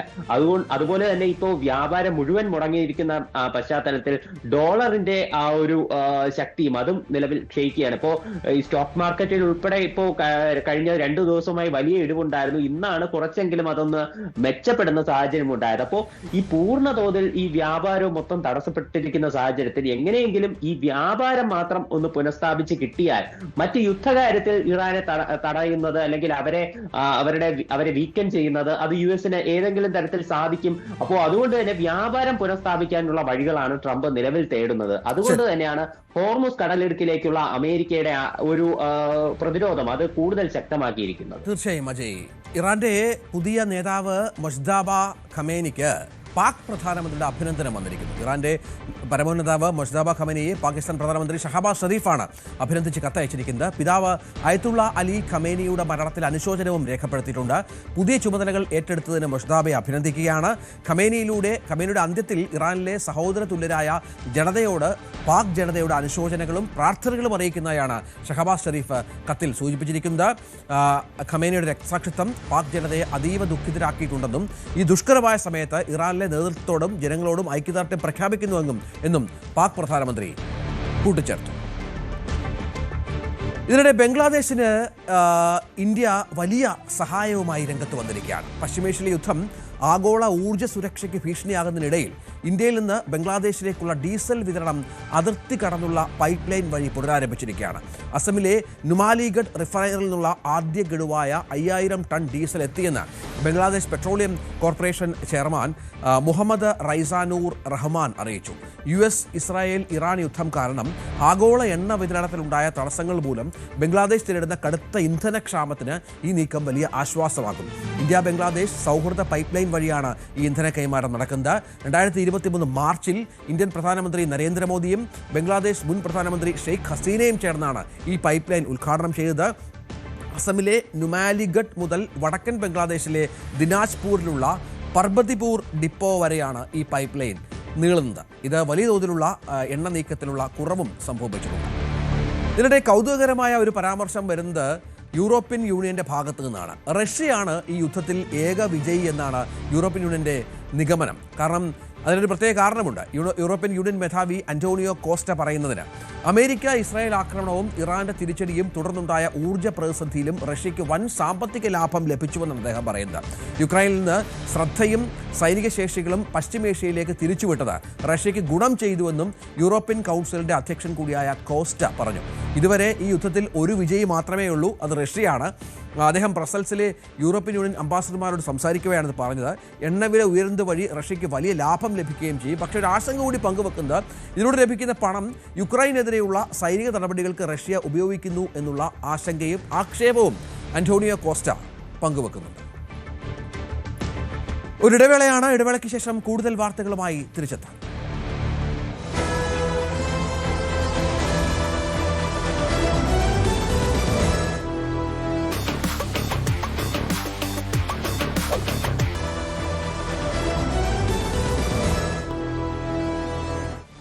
ദേശീയപാത ഉദ്ഘാടനം ഉൾപ്പെടെ പ്രധാനമന്ത്രി പങ്കെടുക്കുന്ന പരിപാടി മുഖ്യമന്ത്രിയും മന്ത്രിമാരും ബഹിഷ്കരിക്കും എന്നുള്ളതാണ് ഏറ്റവും പുതിയ വാർത്തയായി പുറത്തു വരുന്നത്. കാരണം ക്രമപ്രകാരമല്ല ചടങ്ങിലേക്ക് മുഖ്യമന്ത്രിയെ ക്ഷണിച്ചതെന്നും ഇന്നലെ വൈകി മാത്രമാണ് ക്ഷണം വന്നതെന്നുമാണ് മുഖ്യമന്ത്രിയുടെ ഓഫീസിന്റെ വിശദീകരണം. ദേശീയപാത ഉദ്ഘാടന ചടങ്ങുണ്ടായിട്ടും പൊതുമരാമത്ത് മന്ത്രി കൂടിയായ മുഹമ്മദ് റിയാസിനെ ഈ ചടങ്ങിൽ നിന്ന് ഒഴിവാക്കി എന്നുള്ള വലിയൊരു പരാതിയും സർക്കാരിനുണ്ട്. അതിൽ അതൃപ്തിയും സർക്കാർ പ്രകടിപ്പിക്കുകയാണ്. മന്ത്രിമാരായ എം പി രാജേഷും കെ കൃഷ്ണൻകുട്ടിയും അടക്കമുള്ള മന്ത്രിസഭയിലെ ആരും പങ്കെടുക്കില്ല എന്നുള്ളത് കേന്ദ്രവും സംസ്ഥാനവും തമ്മിലുള്ള ഒരു പുതിയ പോർമുഖം തുറക്കുമെന്ന കാര്യത്തിൽ സംശയമില്ല. ഇതുമായി ബന്ധപ്പെട്ട മുഹമ്മദ് റിയാസ് സംസാരിച്ചിരുന്നു. മുഹമ്മദ് റിയാസിന്റെ വാക്കുകളിലേക്ക്. വിവിധ പരിപാടികളുടെ ഉദ്ഘാടനമാണ്. അതിൽ നാഷണൽ ഹൈവേയുടെ ഉദ്ഘാടനം, യഥാർത്ഥത്തിൽ നാഷണൽ ഹൈവേ NH 66 ഉദ്ഘാടനം സെപ്പറേറ്റ് വേണമായിരുന്നു. വിവിധ പദ്ധതികളുടെ ഉദ്ഘാടനമാണ്. അതിൻ്റെ ലിസ്റ്റ് വന്നപ്പോൾ PWD മന്ത്രിയില്ല, BJP സ്റ്റേറ്റ് പ്രസിഡന്റ് ഉണ്ട്. BJP സ്റ്റേറ്റ് പ്രസിഡന്റ് PWD മന്ത്രിയെ വെട്ടി വരേണ്ട ആളാണോ? നമ്മൾ ചർച്ച ചെയ്യേണ്ട കാര്യമല്ലേ? ഈ സർക്കാരിനെ ജനങ്ങൾ തെരഞ്ഞെടുത്താണ്. X or Y ആര് വേണമെങ്കിലും വകുപ്പ് മന്ത്രിയാവാം. മുഹമ്മദ് റിയാസോ അല്ലെങ്കിൽ മറ്റാരെങ്കിലും ആരും ആയിക്കൊള്ളട്ടെ. കേരളത്തിന്റെ അവകാശമാണ് ഇത്തരം ഉദ്ഘാടന പരിപാടിയിൽ ബന്ധപ്പെട്ടവർ പങ്കെടുക്കുക. ദേശീയപാത ഉദ്ഘാടനങ്ങൾ കേരളത്തിന്റെ പട്ടികകൾ എടുത്തു പരിശോധിച്ചാൽ എല്ലാ കാലത്തും പൊതുമരാമത്ത് വകുപ്പ് മന്ത്രി ഉണ്ടാവാറുണ്ട്. സ്വാഭാവികമാണ്. ഇവിടെ തന്നെ ഞാൻ ഈ വകുപ്പിന്റെ ചുമതല എടുത്തതിന് ശേഷം എത്ര ദേശീയപാത പരിപാടി പങ്കെടുത്തിട്ടുണ്ട് നിങ്ങൾ കണ്ടായല്ലോ. അപ്പോൾ എന്തിനൊഴിവാക്കി? അത് ശരിയാണോ? BJPയുടെ സംസ്ഥാന അധ്യക്ഷനെ അതിന്റെ പരിപാടി വിളിച്ചു. അങ്ങനെയാണെങ്കിൽ KPCC പ്രസിഡന്റിനെ വിളിക്കണ്ടേ? CPIMന്റെ സംസ്ഥാന സെക്രട്ടറിയെ വിളിക്കണ്ടേ? CPIയുടെ സംസ്ഥാന സെക്രട്ടറിയെ വിളിക്കണ്ടേ? കേരളത്തിലെ രാഷ്ട്രീയ പാർട്ടികളുടെ സംസ്ഥാന നേതൃത്വത്തെയൊക്കെ വിളിക്കണ്ടേ? പേര് വേണ്ട, വിളിക്കാം. അരുൺ ഏറ്റവും പുതിയ വിവരങ്ങളുമായി ചേരാൻ. അരുണ, ഇതിപ്പോൾ സർക്കാരും കേന്ദ്ര സർക്കാരും കേരള സർക്കാരും തമ്മിലുള്ള ഒരു പുതിയ പോർമുഖം എന്ന് വേണമെങ്കിൽ പറയാം. ക്ഷണിക്കേണ്ട ഉത്തരവാദിത്വവും കടമയും ഒക്കെ ദേശീയപാത അധികൃതർക്കുണ്ട്. അപ്പോൾ മുഖ്യമന്ത്രി ഇത്തരത്തിൽ അവഗണിച്ചു എന്നുള്ളതും പ്രധാനപ്പെട്ട ഒരു ആരോപണമാണ്. എന്താണ് സംഭവിക്കുന്നത്?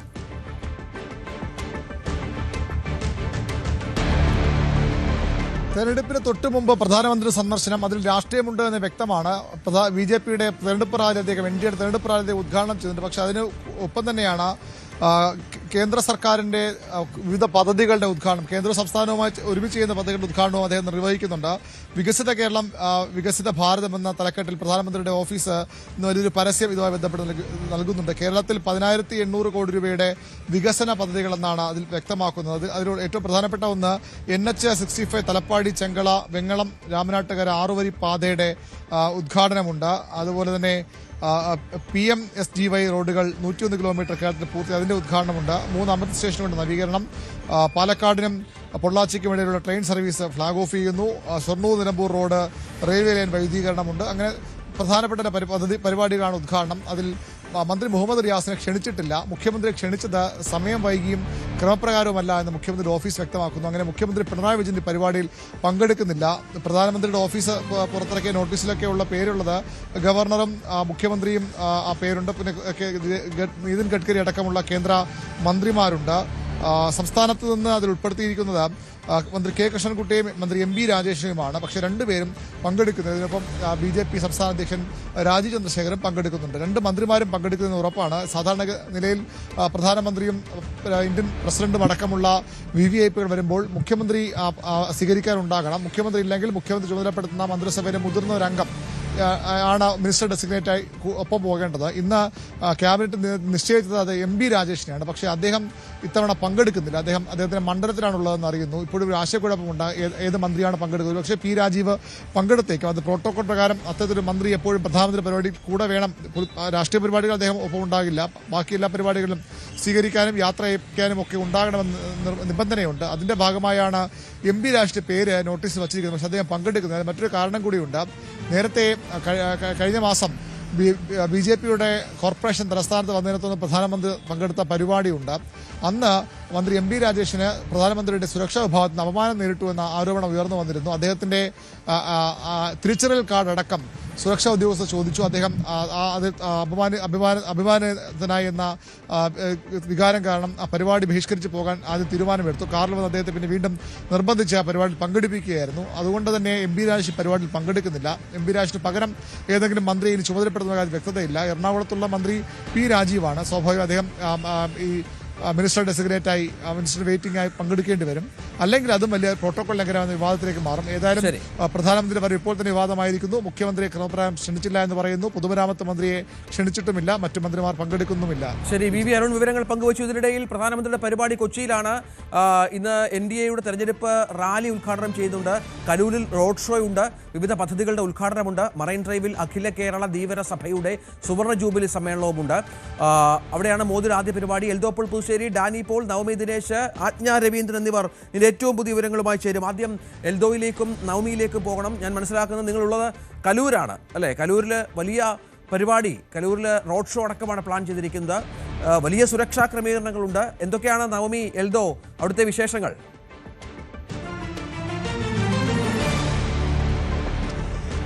Good morning Ranjith. എന്താണെങ്കിലും പ്രധാനമന്ത്രി ഇന്ന് കൊച്ചിയിലേക്ക് എത്തുമ്പോൾ വലിയ വികസന പദ്ധതികളുടെ ഉദ്ഘാടനം, NDAക്ക് അത് വലിയ രാഷ്ട്രീയ നാന്ദി കുറിക്കൽ തെരഞ്ഞെടുപ്പിന് തൊട്ടു മുമ്പ് എന്നൊക്കെ വിശേഷിപ്പിക്കാം. അതിനിടയിലാണ് വലിയ വിവാദങ്ങൾക്കും ഇപ്പോൾ തുടക്കം കുറിക്കുന്നത് അല്ലെ? സ്വാഭാവികമായും അവിടെ മന്ത്രിമാരുടെ ബഹിഷ്കരണം, മുഖ്യമന്ത്രിയുടെ ബഹിഷ്കരണം ഒക്കെ വരുന്നു എന്നുള്ളത് സ്വാഭാവികമായി എല്ലാം അറിഞ്ഞിട്ടുണ്ടാകും. എന്താണ് പ്രധാനമന്ത്രിയുടെ സന്ദർശനം രാവിലെ 11 മണി മുതൽ വൈകിട്ട് 3:30 വരെ ആണ് പ്ലാൻ ചെയ്തിരിക്കുന്നത്. 2:30 വരെ. അപ്പൊ പ്രധാനപ്പെട്ട പദ്ധതികൾ അതെ, പ്രധാനമന്ത്രി ആദ്യം മറൈൻ ഡ്രൈവിലായിരിക്കും പങ്കെടുക്കുക. ആ പരിപാടിക്ക് ശേഷം ഏകദേശം 12 മണിയോടുകൂടിയാണ് കലൂർ വരുന്നത്. നമ്മളിപ്പോൾ നിൽക്കുന്ന ഈ കലൂർ സ്റ്റേഡിയത്തിന് മുന്നിലാണ്. ഇവിടെ ഈ കാണുന്ന ഈ ഫുട്ബോളിന്റെ ഒരു രൂപം ഉണ്ടാക്കി വെച്ചിട്ടുണ്ട്. അവിടെ നിന്നായിരിക്കും പ്രധാനമന്ത്രിയുടെ റോഡ് ഷോ ആരംഭിക്കുന്നത്. ഏകദേശം ഒരു 200 മീറ്റർ ഉള്ളിലേക്ക് തന്നെ 2 പന്തലുകളും തയ്യാറായി കഴിഞ്ഞു, വേദികളും തയ്യാറായി കഴിഞ്ഞു. അവിടെ ആയിരിക്കും 2 പരിപാടികളും നടക്കുക. ആദ്യത്തേത് കേന്ദ്ര സർക്കാരിന്റെ വികസന പദ്ധതികളുടെ ഉദ്ഘാടനവും ശിലാസ്ഥാപനവുമായിരിക്കും. ഇന്നത്തെ പ്രധാനമന്ത്രിയുടെ ആ ഒരു പദ്ധതിയുടെ കൂടുതൽ വിശദാംശങ്ങളിലേക്ക് വന്നു കഴിഞ്ഞാൽ 5500 കോടിയിലധികം രൂപ ചിലവിൽ ഭാരത് പെട്രോളിയം കോർപ്പറേഷൻ ലിമിറ്റഡിന്റെ കൊച്ചി റിഫൈനറിയിൽ സ്ഥാപിക്കുന്ന പോളിപ്രൊപ്പലിൻ യൂണിറ്റിന്റെ ഉദ്ഘാടനമായിരിക്കും ആദ്യം ഉണ്ടാകുക. അതിനുശേഷം കൊല്ലം വെസ്റ്റ് കല്ലടയിൽ സ്ഥാപിക്കുന്ന 50 മെഗാവാട്ട് ഫ്ലോട്ടിംഗ് സോളാർ പദ്ധതിയുടെ ശിലാസ്ഥാപനമായിരിക്കും രണ്ടാമതായിട്ട് പ്രധാനമന്ത്രി നിർവഹിക്കുക. ഒപ്പം തന്നെ കേരളത്തെ സംബന്ധിച്ച് നമുക്ക് എല്ലാവർക്കും സന്തോഷകരമാകുന്ന ഒരു പദ്ധതിയുണ്ട്. ഒരു ദേശീയപാതയുടെ പണി അവിടെ നടക്കുന്നുണ്ട്. അതിന്റെ ഉദ്ഘാടനമാണ് പ്രധാനമന്ത്രി മറ്റേതായി നിർവഹിക്കുന്നത്. അതിന് വലിയൊരു വിവാദം നടക്കുകയാണ്. സംസ്ഥാന സർക്കാർ പറയുന്നത് സംസ്ഥാന സർക്കാരും കൂടി പങ്കാളിയായൊരു ദേശീയപാത വികസനമാണ്. അതിൽ തങ്ങളെ ക്ഷണിക്കാത്തതിന്റെ വലിയ നീരസം സംസ്ഥാന സർക്കാരിനുണ്ട്. മന്ത്രി മുഹമ്മദ് റിയാസിനെ ക്ഷണിക്കാത്തതിന്റെ ഭാഗമായി എന്തായാലും ആ പദ്ധതി അല്ലെങ്കിൽ ഈ ഒരു ഉദ്ഘാടനം തന്നെ ബഹിഷ്കരിക്കാൻ സംസ്ഥാന സർക്കാർ തീരുമാനിച്ചിരിക്കുകയാണ്. അങ്ങനെയാണെങ്കിൽ മുഖ്യമന്ത്രിയോ മറ്റു മന്ത്രിമാരോ ഒന്നും തന്നെ ഇന്നത്തെ പരിപാടിയിൽ പങ്കെടുക്കില്ല എന്നുള്ളതാണ് അടുത്ത കാര്യം. 2650 കോടി രൂപ ചിലവിൽ നിർമ്മിക്കുന്ന മുംബൈ കന്യാകുമാരി എക്കണോമിക് കോറിഡോറിന്റെ ഭാഗമായുള്ള തലപ്പാടി ചെങ്കള സെക്ഷൻ 6-വരിപ്പാത 2140 കോടി രൂപ ചിലവിൽ വെങ്ങളം മുതൽ രാമനാട്ടുകര വരെയുള്ള 6-വരിപ്പാതയായി നവീകരിച്ച കോഴിക്കോട് ബൈപ്പാസ്, അതോടൊപ്പം തന്നെ പ്രധാനമന്ത്രി ഗ്രാമ സഡക് യോജന പ്രകാരം നിർമ്മിച്ച 23 ഗ്രാമീണ റോഡുകൾ തുടങ്ങിയവയുടെ പദ്ധതികളും പ്രധാനമന്ത്രി ഇന്ന് നിർവഹിക്കും. മറ്റൊന്ന് അമിത് ഭാരത് സ്റ്റേഷൻ പദ്ധതിയിൽ ഉൾപ്പെടുത്തി നവീകരിച്ച ഷൊർണൂർ ജംഗ്ഷൻ, കുറ്റിപ്പുറം, ചങ്ങനാശ്ശേരി റെയിൽവേ സ്റ്റേഷനുകളുടെയും Shoranur Nilambur road railway line വൈദ്യുതീകരണ പദ്ധതിയുടെയും ഉദ്ഘാടനം അദ്ദേഹം നിർവഹിക്കുന്നതായിരിക്കും. മറ്റൊന്ന് പാലക്കാട് പൊള്ളാച്ചി റൂട്ടിലെ പുതിയ ട്രെയിൻ സർവീസിന്റെ ഫ്ളാഗ് ഓഫും ഇന്ന് നടക്കുമെന്നാണ് അറിയാൻ സാധിക്കുന്നത്. അതിനുശേഷമാണ് എൻഡിഎയുടെ വേദിയിൽ അദ്ദേഹം എത്തും. നമുക്കറിയാം, വലിയൊരു തിരഞ്ഞെടുപ്പിനെ തന്നെയാണ് സംസ്ഥാനം നേരിടാൻ പോകുന്നത്. അതിൽ മികച്ച ഭൂരിപക്ഷത്തോടുകൂടി ഏറ്റവും കൂടുതൽ സീറ്റ്, എത്രയേറെ സീറ്റ് ഉറപ്പിക്കാൻ കഴിയുമോ ആ ഒരു രീതിയിലേക്കുള്ള പ്രചാരണത്തിന് ഔദ്യോഗികമായിട്ടുള്ള ഒരു തുടക്കമായിരിക്കും പ്രധാനമന്ത്രി ഇന്ന് എത്തുമ്പോൾ നടക്കുക. അതിൽ നമ്മളെല്ലാവരും ഉറ്റുനോക്കുന്നത് കേരളത്തിന് വേണ്ടി ഏതെങ്കിലും പദ്ധതി, പ്രത്യേകമായിട്ടുള്ള ഒരു പദ്ധതി ഇന്ന് പ്രധാനമന്ത്രി പ്രഖ്യാപിക്കുമോ. അതോടൊപ്പം തന്നെ എൽദോ നമുക്കറിയാം 2020യും BDJS-ഉം എൻഡിഎക്കൊപ്പമുണ്ട്, BJP-ക്കൊപ്പമുണ്ട്. ഈ വരുന്ന ഇലക്ഷനിൽ അതേറെ നിർണായകമാകുമോ ഇല്ലയോ എന്നുള്ളത് നമ്മൾ കാത്തിരിക്കേണ്ടിയുണ്ട്. ഇന്ന് എന്തായാലും ഒരു കാര്യം ഉറപ്പാണ്, സംസ്ഥാന സർക്കാരിനെയും അതേപോലെ തന്നെ കോൺഗ്രസിനെയും രൂക്ഷമായിട്ടുള്ള ഒരു വിമർശനം മോദിയുടെ ഭാഗത്ത്. ഉറപ്പായിട്ടും ആ ട്വീറ്റിൽ തന്നെ, കഴിഞ്ഞ ദിവസം എക്സ്പോസ്റ്റിൽ തന്നെ അത് വ്യക്തമായിരുന്നു. UDF LDF ദുർഭരണത്തിനെതിരെ സദ്ഭരണത്തിന്റെ അജണ്ട മുന്നോട്ട് വെക്കും NDA എന്നുള്ളതാണ് പ്രധാനമന്ത്രിയുടെ മലയാളത്തിലുള്ള ആ ട്വീറ്റ്. എന്താണെങ്കിലും നമുക്ക് ഈ കൊച്ചി നഗരത്തിൽ എമ്പാടും കാണാം, മാറ്റം തുടങ്ങാം, വികസിത കേരള മോദിക്കൊപ്പം എന്നുള്ള ബാനറുകളാണ് ഈ ജവഹർലാൽ നെഹ്റു സ്റ്റേഡിയം എന്നല്ല, കൊച്ചി നഗരത്തിൽ എമ്പാടും NDAയുടെ ഭാഗമായിട്ട്, BJPയുടെ ഭാഗമായിട്ട് നിർത്തിയിട്ടുണ്ട്. മാറാത്തത് മാറും, ഇനി കേരളം വളരും എന്നതാണ് പ്രധാനം. അതിൽ BDJS-ന്റെയും 2020യുടെയും നേതൃത്വമാണ് രാജീവ് ചന്ദ്രശേഖർ BJP സംസ്ഥാന അധ്യക്ഷനൊപ്പം ആ പോസ്റ്ററിൽ ഇടം പിടിക്കുന്നത്. എന്താണെങ്കിലും തെരഞ്ഞെടുപ്പ് എടുക്കുന്ന സമയത്ത് പ്രധാനമന്ത്രിയുടെ വരവ് വലിയ രാഷ്ട്രീയ പ്രാധാന്യമുണ്ട്. എന്താണെങ്കിലും ഒരുപാട് പ്രവർത്തകരും ഇപ്പോൾ വളരെ സജീവമായി രാവിലെ തന്നെ എത്തിയിട്ടുണ്ട്. ഈ ബലൂൺ തോരണങ്ങളൊക്കെ ആയിട്ട് നിങ്ങൾ എങ്ങനെയാണ്, വോളണ്ടിയേഴ്സ് ആണോ? എവിടെ നിന്നാണ് എല്ലാവരും വരുന്നത്? എറണാകുളമാണ്. അപ്പൊ ഇന്ന് പ്രധാനമന്ത്രി വരുമ്പോൾ BJP പ്രവർത്തകരുടെ ഒരു പ്രധാനപ്പെട്ട പ്രതീക്ഷ എന്തൊക്കെയാണ്? തീർച്ചയായിട്ടും എല്ലാ വർഷവും അദ്ദേഹം വരുന്ന സമയത്ത് ഇപ്പൊ നമുക്ക് നോക്കാം, 2024 യുവം കഴിഞ്ഞതിന് ശേഷം ഈ 2 വർഷ ഗ്യാപ്പിനിടയിൽ തന്നെ അദ്ദേഹം എത്ര തവണയാണ് കേരളത്തിൽ വന്നു പോയിട്ടുള്ളത്, പ്രത്യേകിച്ച് എറണാകുളത്ത് വന്നു പോയിട്ടുള്ളത്. ഇവിടെ വരുന്ന ഓരോ സമയത്തും എന്തെങ്കിലുമൊക്കെ പദ്ധതികൾ പ്രഖ്യാപിക്കാതെ അല്ലെങ്കിൽ ഏതെങ്കിലുമൊക്കെ പദ്ധതികൾ ഉദ്ഘാടനം ചെയ്യാതെ അദ്ദേഹം പോവാറില്ല. എന്തെങ്കിലുമൊക്കെ നമുക്ക് തന്നിട്ട് അദ്ദേഹം പോകാറുള്ളൂ. അപ്പൊ ഇത്തവണ നമ്മൾ വളരെ പ്രതീക്ഷയിലാണ്. ഒരു അതിവേഗ റെയിൽ പ്രതീക്ഷിക്കുന്നുണ്ടോ? അത് അദ്ദേഹമാണല്ലോ തീരുമാനിക്കുന്നത്, അല്ലെങ്കിൽ കേന്ദ്രമാണല്ലോ തീരുമാനിക്കുന്നത്. നമുക്ക് അങ്ങനെ അദ്ദേഹത്തിൽ നിന്ന് കൂടുതൽ എക്സ്പെക്ടേഷൻസ് അങ്ങനെയല്ല, ചെയ്യുന്നതെല്ലാം നമ്മുടെ നല്ലതിനായിരിക്കും എന്നുള്ള ഒരു ശുഭം ആണ്. ശരി, കേറി നിങ്ങൾ എല്ലാവരും രാവിലെ തന്നെ പിന്നെ BJPയുടെ ഷോളൊക്കെ അണിഞ്ഞ് വന്നിട്ടുണ്ട്. എന്തായാലും പ്രധാനമന്ത്രി വരുമ്പോൾ എന്തെങ്കിലും പ്രത്യേക പ്രതീക്ഷയുണ്ടോ? തീർച്ചയായിട്ടും കേരളത്തിൽ മാറ്റങ്ങൾ ഉണ്ടാകും, ഉണ്ടായിക്കൊണ്ടിരിക്കുകയാണ്. NDAക്ക് വിജയം ഉണ്ടാകും, ഞങ്ങൾ മാറാത്തത് മാറ്റും. ആവേശത്തോടു കൂടി തന്നെയാണ് വെളുപ്പിന് എഴുന്നേറ്റ് വന്നിരിക്കുകയാണ് മോദിജിനെ സ്വീകരിക്കാനായിട്ട്. അദ്ദേഹം വരുന്നത് തീർച്ചയായിട്ടും മാറ്റങ്ങൾ കേരളത്തിൽ സംഭവിച്ചുകൊണ്ടിരിക്കുകയാണ്. ഇനിയും അങ്ങനെ ഉണ്ടാവും, ഈ ഇലക്ഷനും ഉണ്ടാവും. ഈ സംസ്ഥാന സർക്കാരിന്റെ പ്രതിഷേധവും ബഹിഷ്കരണവും ഒക്കെ ഉണ്ട് എന്നുള്ള റിപ്പോർട്ടുകൾ വരുന്നുണ്ടല്ലോ. മുഖ്യമന്ത്രി വരുന്നില്ല, മന്ത്രിമാർ പങ്കെടുക്കില്ല എന്നാണ് അറിയിക്കുന്നത്. ഈ പദ്ധതി പ്രഖ്യാപന വേളയിൽ ആ ഉദ്ഘാടന സമയത്ത് മന്ത്രിമാരെ വിളിച്ചിട്ടില്ല എന്നുള്ള പൊതുമരാമത്ത് മന്ത്രിയെ ഒഴിവാക്കി എന്നുള്ളതാണ് അതിന് പിന്നിലെ ആരോപണം. എന്താണ് അതിനോട് പ്രതികരണം പ്രവർത്തകർക്ക്? അതൊക്കെ രാഷ്ട്രീയ ലാഭങ്ങൾക്ക് വേണ്ടിയിട്ട് സംസാരിക്കുന്ന ഓരോ കാര്യങ്ങളാണ്. നമ്മളതിനൊന്നും വകവയ്ക്കുന്നില്ല. നമ്മളെല്ലാവരും ഇപ്പൊ വളരെ എനർജറ്റിക് ആയിട്ട് മോദിജിയെ വരവേൽക്കാൻ വേണ്ടിയിട്ടുള്ള ആ ഒരു എക്സൈറ്റ്മെന്റും എല്ലായിട്ട് നിൽക്കുകയാണ്. പക്ഷേ ദേശീയപാത ഉദ്ഘാടനം ചെയ്യുമ്പോൾ പൊതുമരാമത്ത് മന്ത്രി വരണ്ടേ? തീർച്ചയായിട്ടും വേണം. പക്ഷെ ഈ പറഞ്ഞ പോലെ അതെല്ലാം അവരാണല്ലോ തീരുമാനിക്കണം. നമുക്ക് അതിനകത്ത് ഒപ്പീനിയൻ പറയാൻ പറ്റില്ല. ഇപ്പൊ അതോടൊപ്പം തന്നെ ഈ വരുന്ന തെരഞ്ഞെടുപ്പിൽ BJP എത്രമാത്രം മുന്നേറ്റം ഉണ്ടാകുമെന്നാണ് പ്രതീക്ഷിക്കുന്നത്? വളരെ നല്ല ശുഭപ്രതീക്ഷയിലാണ് ഞങ്ങൾ ഈ ഒരു ഇലക്ഷൻ നേരിടാൻ പോകുന്നത്. കാരണം കുറെ നാളുകൾക്ക് മുമ്പ് തന്നെ നമ്മൾ വർക്ക് സ്റ്റാർട്ട് ചെയ്തു. തീർച്ചയായിട്ടും കേരളം മാറിക്കൊണ്ടിരിക്കുകയാണ്, ഇനിയും നല്ല രീതിയിൽ മാറും എന്നുള്ള BJP ആണ് ഏറ്റവും കൂടുതൽ കേരളത്തിൽ ഇപ്പൊ നല്ല രീതിയിൽ വളർച്ചയുള്ള ഒരു രാഷ്ട്രീയ പ്രസ്ഥാനം എന്നുള്ള വളരെ വിസിബിൾ ആയിട്ടുള്ള കാര്യമാണ്. ആ ഒരു പ്രതീക്ഷ നമുക്ക്. ഓക്കെ, എന്തായാലും തദ്ദേശ തെരഞ്ഞെടുപ്പിൽ തിരുവനന്തപുരത്ത് പോലെ ഉണ്ടാക്കിയ നേട്ടം കൊച്ചിയിൽ ഉണ്ടാകുന്ന പ്രതീക്ഷ അത് തീർച്ചയായിട്ടും നമുക്ക് തൃപ്പൂണിത്തറ മുനിസിപ്പാലിറ്റി പിടിച്ചല്ലോ, പിന്നെ തീർച്ചയായിട്ടും കൊച്ചിക്കും അത് വരും, കൊച്ചിയിലേക്കും വരുമെന്ന്. അതാണ് BJP പ്രവർത്തകരുടെ ആത്മവിശ്വാസവും അത് തന്നെയാണ്. തിരുവനന്തപുരം കോർപ്പറേഷൻ പിടിക്കാൻ പറ്റിയെങ്കിൽ പിന്നെ എന്തുകൊണ്ട് കേരളം പിടിക്കാൻ പറ്റില്ല എന്നൊരു ചോദ്യമാണ് അവർ ഉന്നയിക്കുന്നത്. അതിനു വേണ്ടിയിട്ടുള്ള പ്രവർത്തനം നേരത്തെ തന്നെ ആരംഭിച്ചു കഴിഞ്ഞു. മികച്ച സ്ഥാനാർത്ഥികളെ നിർത്താം, അതിനോടൊപ്പം ആരെയൊക്കെ ഒപ്പം ചേർക്കാൻ കഴിയുമോ. അതിന് ഏറ്റവും ഒടുവിലാണ് 2020 പോലും സാബും ജേക്കബ് BJPയിലേക്ക് പോകുന്നു എന്നൊരു വാർത്ത നമ്മൾ കേട്ട്, എനിക്ക് തോന്നുന്നു ന്യൂസ് 18 ആണ് ആദ്യം അത്തരത്തിലൊരു വാർത്ത പുറത്തുവിട്ടത്. ന്യൂസ് 18 ആയിരുന്നു ആ ഒരു ബ്രേക്ക് ചെയ്തത്. 2020യും BJPയോടൊപ്പം ചേരുന്നു എന്നുള്ളത്. അങ്ങനെ ആരെയൊക്കെ ചേർത്ത് പിടിക്കാൻ പറ്റുമോ, കേരളത്തെ അവിടെ എൽദോപോളും നവമിയും ഉണ്ട്. മറൈൻ ഡ്രൈവ്, ക്ഷമിക്കണം, അവിടെ കലൂരിൽ അവിടെയാണ് റോഡ് ഷോ ഉള്ളത്. പ്രവർത്തകരുടെ വലിയ ആവേശം അവർ പങ്കുവെക്കുകയാണ്. ആജ്ഞ രവീന്ദ്രനും ഡാനി പോളും ഉണ്ട്. ആജ്ഞയും തൊട്ടടുത്ത് തന്നെ പരിസരത്തുണ്ട്. ആജ്ഞ വലിയ വികസന പദ്ധതികൾ പ്രതീക്ഷിക്കുന്നുണ്ട് മോദി വരുമ്പോൾ. എന്തൊക്കെയാണ് പ്രവർത്തകർ പറയുന്നത്? മോദിയുടെ വരവുമായി ബന്ധപ്പെട്ട് വലിയ ക്രമീകരണങ്ങൾ ഉണ്ടല്ലോ കൊച്ചിയിൽ.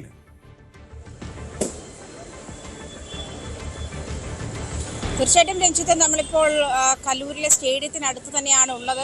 പ്രത്യേകിച്ചും പ്രധാനമന്ത്രി കേരളത്തിൽ എത്തുന്നു എന്ന് കേൾക്കുമ്പോൾ തന്നെ കേരളം ആകാംക്ഷയോടെ ഉറ്റുനോക്കുന്നത്, പ്രത്യേകിച്ചും നിരവധി കേന്ദ്ര സർക്കാർ പദ്ധതികൾ അദ്ദേഹം ഉദ്ഘാടനം ചെയ്യുന്നുണ്ട്. ഇതുമായി ബന്ധപ്പെട്ട് നമ്മൾ ഏറ്റവും കൂടുതൽ മലയാളികൾ ഉറ്റുനോക്കുന്നതും പ്രധാനമന്ത്രി എന്ത് പദ്ധതിയാണ് കേരളത്തിന് വേണ്ടി പ്രഖ്യാപിക്കുക, എന്താണ് കേരളത്തിന് വേണ്ടി നീക്കി വെച്ചിരിക്കുന്നത് തുടങ്ങിയ കാര്യങ്ങളാണ്. പ്രധാനമായിട്ടും ലക്ഷ്യം വെക്കുന്നത് സംസ്ഥാന നേരിടുന്ന തെരഞ്ഞെടുപ്പുമായി ബന്ധപ്പെട്ട ഇലക്ഷൻ സ്ട്രാറ്റജി മുന്നോട്ട് വെക്കുന്നത് തന്നെയാണ്. അതുമായി ബന്ധപ്പെട്ട NDAയുടെ തെരഞ്ഞെടുപ്പ് പരിപാടികൾ കൂടി അദ്ദേഹം ഉദ്ഘാടനം ചെയ്യുന്നുണ്ട്. നിരവധി കേന്ദ്ര പദ്ധതികൾക്കൊപ്പം NDAയുടെ ഔദ്യോഗിക തെരഞ്ഞെടുപ്പ് പ്രചരണത്തിന്റെ ഉദ്ഘാടനം കൂടിയാണ് പ്രധാനമന്ത്രി നിർവഹിക്കുക. എന്തായാലും വിവിധ പരിപാടികളിലാണ്. നമുക്കറിയാം, കൊച്ചിയിൽ മറൈൻ ഡ്രൈവിലെ പരിപാടിക്ക് ശേഷമായിരിക്കും അദ്ദേഹം കലൂരിലേക്ക് എത്തുക. കലൂരിൽ ഇവിടെ ഒരു BJP പ്രവർത്തകരെ അദ്ദേഹം അഭിസംബോധന ചെയ്യും. റോഡ് ഷോ ഉണ്ടാകും. അതിനുശേഷം ആ പരിപാടികൾക്ക് ഇടയിലൊക്കെ ആയിരിക്കും അദ്ദേഹം വിവിധ പദ്ധതികൾ ഉദ്ഘാടനം ചെയ്യുകയും ചെയ്യും. പക്ഷേ സംസ്ഥാന സർക്കാരിനെ, പ്രത്യേകിച്ചും പൊതുമരാമത്ത് മന്ത്രി ക്ഷണിക്കാത്തത് കൊണ്ട് മന്ത്രിമാരൊക്കെ സംസ്ഥാനം ബഹിഷ്കരിക്കുന്ന ഒരു സാഹചര്യം കൂടിയുണ്ട്. എന്തായാലും രാവിലെ 11:45 നെടുമ്പാശ്ശേരി അന്താരാഷ്ട്ര വിമാനത്താവളത്തിൽ പ്രധാനമന്ത്രി എത്തുക. അതിനുശേഷം ഹെലികോപ്റ്ററിലാണ് 12:15 കൊച്ചി നാവിക ആസ്ഥാനത്തെത്തുന്നത്. 12:30 മറൈൻ ഡ്രൈവിലെ ധീവരസഭയുടെ സുവർണ ജൂബിലി ആഘോഷ സമാപന സംഗമം ഉദ്ഘാടനം ചെയ്യും. 1:15 കലൂർ സ്റ്റേഡിയത്തിലേക്ക് എത്തുക. അതിനുശേഷം വിവിധ പദ്ധതികൾ കലൂർ സ്റ്റേഡിയത്തിൽ വെച്ചായിരിക്കും അദ്ദേഹം ഉദ്ഘാടനം ചെയ്യുക. തുടർന്ന് 2:15 കലൂർ സ്റ്റേഡിയത്തിൽ രണ്ടാമത്തെ വേദിയിലാണ് NDA തെരഞ്ഞെടുപ്പ് റാലി പ്രധാനമന്ത്രി ഉദ്ഘാടനം ചെയ്യുന്നത്. ആളുകൾ, അതായത് വലിയ റെസ്ട്രിക്ഷൻസ് ഉണ്ട്, വാഹന പരിശോധനകൾ ശക്തമാണ്, വാഹന ഗതാഗത നിയന്ത്രണം ശക്തമാണ്. അങ്ങനെ ഒരു സാഹചര്യത്തിൽ നമുക്ക് രാജ്യത്തിന് പ്രധാനമന്ത്രി ഇവിടേക്ക് എത്തുന്ന ഒരു സാഹചര്യത്തിൽ വലിയ സുരക്ഷാ സംവിധാനങ്ങളാണ്. തീർച്ചയായും ആജ്ഞ രവീന്ദ്രനാണ് വിവരങ്ങൾ പങ്കുവെക്കുന്നത്. ഡാനി പോൾ കൂടി അവിടെയുണ്ട് മറൈൻ ഡ്രൈവിൽ. ഡാനി, എവിടെയാണ് ധീവര സഭയുടെ സമ്മേളനം? മോദി ആദ്യം പങ്കെടുക്കുന്ന പരിപാടി അതാണ്, കേരളത്തിലെ ആദ്യത്തെ പരിപാടി അതാണ്. നമുക്കറിയാം ഡാനി, അടുത്ത സമയത്താണ് ധീവര സഭ BJPയുമായി അടുക്കുന്നത്. ദിനകരൻ ധീവര സഭയുടെ നേതാവ് അത് പ്രഖ്യാപിക്കുകയും ചെയ്തു. ധീവര സഭയ്ക്ക് കാര്യങ്ങൾ ചെയ്തു കൊടുക്കുന്നത് BJP സർക്കാരാണ് എന്ന രീതിയിൽ ഇതൊരു മറ്റൊരു ഐക്യ പ്രഖ്യാപനമാകുമോ?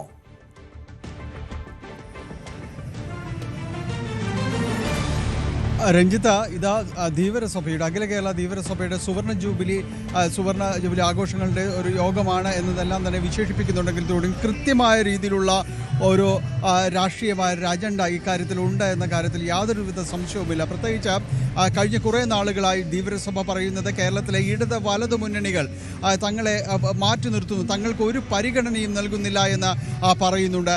അതോടൊപ്പം തന്നെയാണ് കഴിഞ്ഞ തദ്ദേശ സ്വയംഭരണ തെരഞ്ഞെടുപ്പിൽ തങ്ങളെ കുറച്ചുകൂടി അനുഭവത്തോടെ ചേർത്ത് നിർത്തിയത് BJP ആണ് എന്ന് പറയുകയും ചെയ്യുന്നുണ്ട്. കഴിഞ്ഞ കുറേ നാളുകളായി അവർ സമർപ്പിക്കുന്ന ഒരു പ്രധാനപ്പെട്ട ആവശ്യമെന്ന് പറയുന്നത് ധീവരസഭയെ പട്ടികജാതി അല്ലെങ്കിൽ പട്ടികവർഗ വിഭാഗത്തിൽ ഉൾപ്പെടുത്തണമെന്നാണ്. നേരത്തെ തന്നെ ഇതുമായി ബന്ധപ്പെട്ടുകൊണ്ട് ചില നിർദ്ദേശങ്ങൾ ഉണ്ടായിരുന്നു, പക്ഷേ ആരും തന്നെ അത് പരിഗണിച്ചില്ല. ഇത് തങ്ങൾ പ്രധാനമന്ത്രിക്ക് മുന്നിലും ഈ ആവശ്യം ഉന്നയിച്ചിട്ടുണ്ട്. സമ്മേളനം ഉദ്ഘാടനം ചെയ്യുക എന്ന ആവശ്യത്തോട് തിരുവനന്തപുരത്ത് എത്തിയപ്പോൾ സംസാരിച്ചപ്പോൾ വളരെ സ്നേഹത്തോടെ തന്നെ അദ്ദേഹം അത് സമ്മതിക്കുകയും ചെയ്തു എന്ന് പറയുന്നു. അങ്ങനെയാണ് അദ്ദേഹം ഈ വേദിയിലേക്ക് എത്തുന്നത്. അതുകൊണ്ട് തന്നെ നരേന്ദ്രമോദിയിൽ തങ്ങൾക്ക് വലിയ പ്രതീക്ഷയുണ്ടെന്നാണ് ധീവരസഭ പറയുന്നത്. ഈ വേദിയിൽ വെച്ച് അവർ ആവശ്യപ്പെടുന്ന കാര്യങ്ങളിൽ ഒരു പ്രഖ്യാപനം ഉണ്ടാവുകയാണെങ്കിൽ കൃത്യമായ ഒരു സൂചിക തന്നെയായിരിക്കും അത് ഈ വരുന്ന നിയമസഭാ തെരഞ്ഞെടുപ്പിലടക്കം അതെങ്ങനെ പ്രതിഫലിക്കുമെന്ന്. ഏതാണ്ട് 48ഓളം സംസ്ഥാനത്തെ നിയമസഭാ മണ്ഡലങ്ങളിൽ ധീവരസഭയ്ക്ക് പ്രാമുഖ്യമുണ്ട് എന്ന് തന്നെയാണ് സഭ പറയുകയും കണക്കുകൾ ഉദ്ധരിക്കുകയും ചെയ്യുന്നത്. അങ്ങനെയെങ്കിൽ ഇവിടെ ഒരു പ്രഖ്യാപനമുണ്ടായാൽ തങ്ങളെ സഹായിക്കുന്നവരെ തങ്ങളും തിരിച്ചു സഹായിക്കുമെന്ന നിലപാടിനോട് കൂടുതൽ BJPയോട് NDAയോട് ചേർന്ന് നിൽക്കുമെന്ന കാര്യത്തിൽ ഒരു സംശയവുമില്ല. അതുകൊണ്ട് തന്നെ ഈ യോഗം ഉദ്ഘാടനം ചെയ്യുക എന്നതിനേക്കാൾ അപ്പുറം രാഷ്ട്രീയപരമായും ഇതിന് വളരെ പ്രാധാന്യമുണ്ട് എന്നത് തന്നെയാണ് സൂചിപ്പിക്കുന്നത്. കാരണം ഇത് കഴിഞ്ഞ കുറേ നാളുകളായി അവർ ആവശ്യപ്പെടുന്ന കാര്യങ്ങളിലൂടെ പ്രധാനമന്ത്രിക്ക് മുന്നിലുണ്ട്. അത്തരം കാര്യങ്ങളിലൊരു തീരുമാനമുണ്ടാകുമെന്ന് പ്രതീക്ഷിക്കുന്നു. നമ്മൾ മറൈൻ ഡ്രൈവിലാണുള്ളത്. മറൈൻ ഡ്രൈവിൽ ഈ സമ്മേളന സ്ഥലത്തേക്ക് ഇപ്പോൾ ആളുകൾ എത്തിക്കൊണ്ടിരിക്കുകയാണ്. ഏതാണ്ട് 25,000-ലധികം പേർക്കാർ ഇതിൽ പങ്കെടുക്കുമെന്ന് തന്നെയാണ് പ്രതീക്ഷിക്കുന്നത്. അതായത് 1912 പണ്ഡിറ്റ് കെ പി കറുപ്പൻ സ്ഥാപിച്ച വംശധാരണി സഭയാണ് പിന്നീട് ധീവരസഭയായെല്ലാം തന്നെ മാറുന്നത്. തീർച്ചയായും മറൈൻ ഡ്രൈവിലെ ആദ്യത്തെ പരിപാടി ധീവരസഭയുടെ പരിപാടിയാണ്. പ്രധാനമന്ത്രി അതിൽ പങ്കെടുക്കുമെന്ന കാര്യത്തിൽ സംശയമില്ല. അത്തരത്തിൽ വലിയ വലിയ പരിപാടികൾ, പദ്ധതികൾ, പ്രോജക്റ്റുകൾ പ്രഖ്യാപിക്കുമെന്നുള്ള പ്രതീക്ഷയിൽ തന്നെയാണ് പ്രധാനമന്ത്രി വരുമ്പോൾ കേരളത്തിനുള്ളത്.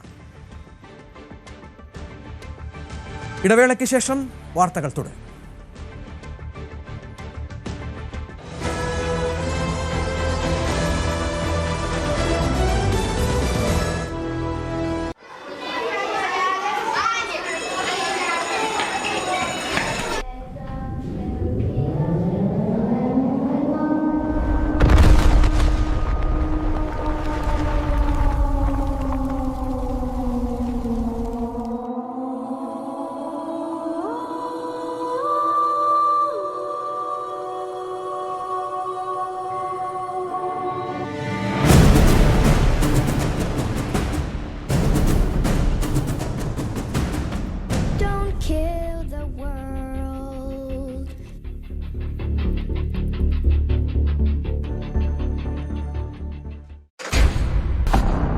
കളിക്കളം റെഡി.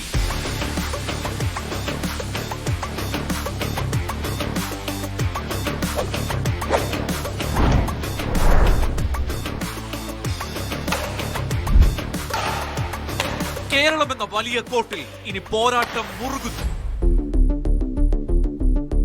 140 മണ്ഡലങ്ങളുടെ ഭാവി നിർണയിക്കുന്ന പോരാട്ടം. നെറ്റിന് അപ്പുറവും ഇപ്പുറവും അതികായന്മാർ. കേരളം വിധി എഴുതുന്ന മഹാപോരാട്ടം. തെരഞ്ഞെടുപ്പ് വാർത്തകളുടെ വേഗമേറിയ കളം. കാണുക ദ ഇലക്ഷൻ ചാനൽ. വാർത്തകൾ നമ്മളെ തേടി വരും. വേഗവും സമയവും ചിലപ്പോൾ വ്യത്യാസപ്പെട്ടേക്കാം.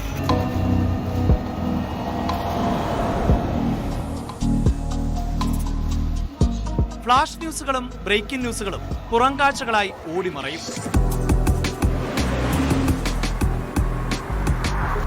കാഴ്ചകൾ വിശാലമായിരിക്കണം.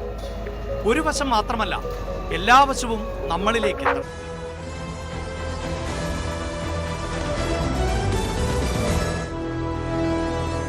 ഇന്ത്യയെമ്പാടും ഇപ്പോൾ സഞ്ജു സാംസൺ തരംഗമാണ്. മഹാരാഷ്ട്ര നിയമസഭയിലും സഞ്ജു തരംഗം ആഞ്ഞടിക്കുന്നു എന്നുള്ള വിവരമാണ് പുറത്തുവിടുന്നത്. T20 ലോകകപ്പിൽ ഇന്ത്യയെ കിരീടത്തിലേക്ക് നയിച്ചതിൽ മലയാളി താരം സഞ്ജു സാംസന്റെ പങ്ക് സമാനതകളില്ലാത്തതാണെന്നാണ് മഹാരാഷ്ട്ര മുഖ്യമന്ത്രി ദേവേന്ദ്ര ഫട്നാവിസിന്റെ പരാമർശം. മഹാരാഷ്ട്ര നിയമസഭയിൽ ഇന്ത്യൻ ടീമിനെ അഭിനന്ദിച്ചുകൊണ്ട് സംസാരിക്കുമ്പോഴാണ് ഫട്നാവിസ് ഇത്തരത്തിൽ പറഞ്ഞത്. സഞ്ജുവിന്റെ അസാമാന്യ പ്രകടനത്തെ ഫട്നാവിസ് പ്രത്യേകം എടുത്തു പറഞ്ഞു. ഇന്ത്യയുടെ ലോകകപ്പ് നേട്ടത്തിൽ ഒരു കളിക്കാരനെ കുറിച്ച് പ്രത്യേകം എടുത്തു പറയേണ്ടതുണ്ട്. അത് സഞ്ജു സാംസണാണ്. ടൂർണമെന്റിന്റെ തുടക്കത്തിൽ പ്ലേയിങ് 11 ഭാഗമായിരുന്നില്ലെങ്കിലും അവസരം ലഭിച്ചപ്പോൾ ഈ ടൂർണമെന്റിനെ അദ്ദേഹം കീഴടക്കിയെന്നും സഞ്ജു ഇത്തരത്തിൽ ഫട്നാവിസ് പറഞ്ഞു വെക്കുകയാണ്. ചില ഇന്നിങ്സുകൾ അവിശ്വസനീയമാണ്. ഫൈനലിലും ഒരു ചാമ്പ്യനെ പോലെയാണ് അദ്ദേഹം ബാറ്റ് ചെയ്തതെന്നും ദേവേന്ദ്ര ഫട്നാവിസ് പറഞ്ഞു. ഇതിനിടയിൽ മറ്റു വാർത്ത, അത് മുഹമ്മദ് കൈഫിൻ്റെ ഒരു പ്രവചനവുമായി ബന്ധപ്പെട്ടത്. അതായത് ശുഭ്മാൻ ഗില്ലോ അക്സർ പട്ടേലോ അല്ല, സഞ്ജു സാംസൺ ആകും ഇന്ത്യയുടെ അടുത്ത T20 നായകൻ എന്നുള്ളതാണ്. നേട്ടത്തിന് ഈ T20 കിരീട നേട്ടത്തിന് പിന്നാലെയാണ് നായിക സ്ഥാനത്ത് നിന്ന് സൂര്യകുമാർ യാദവിൻ്റെ പിൻഗാമിയെക്കുറിച്ചുള്ള ചർച്ചകളൊക്കെ സജീവമാകുന്നത്.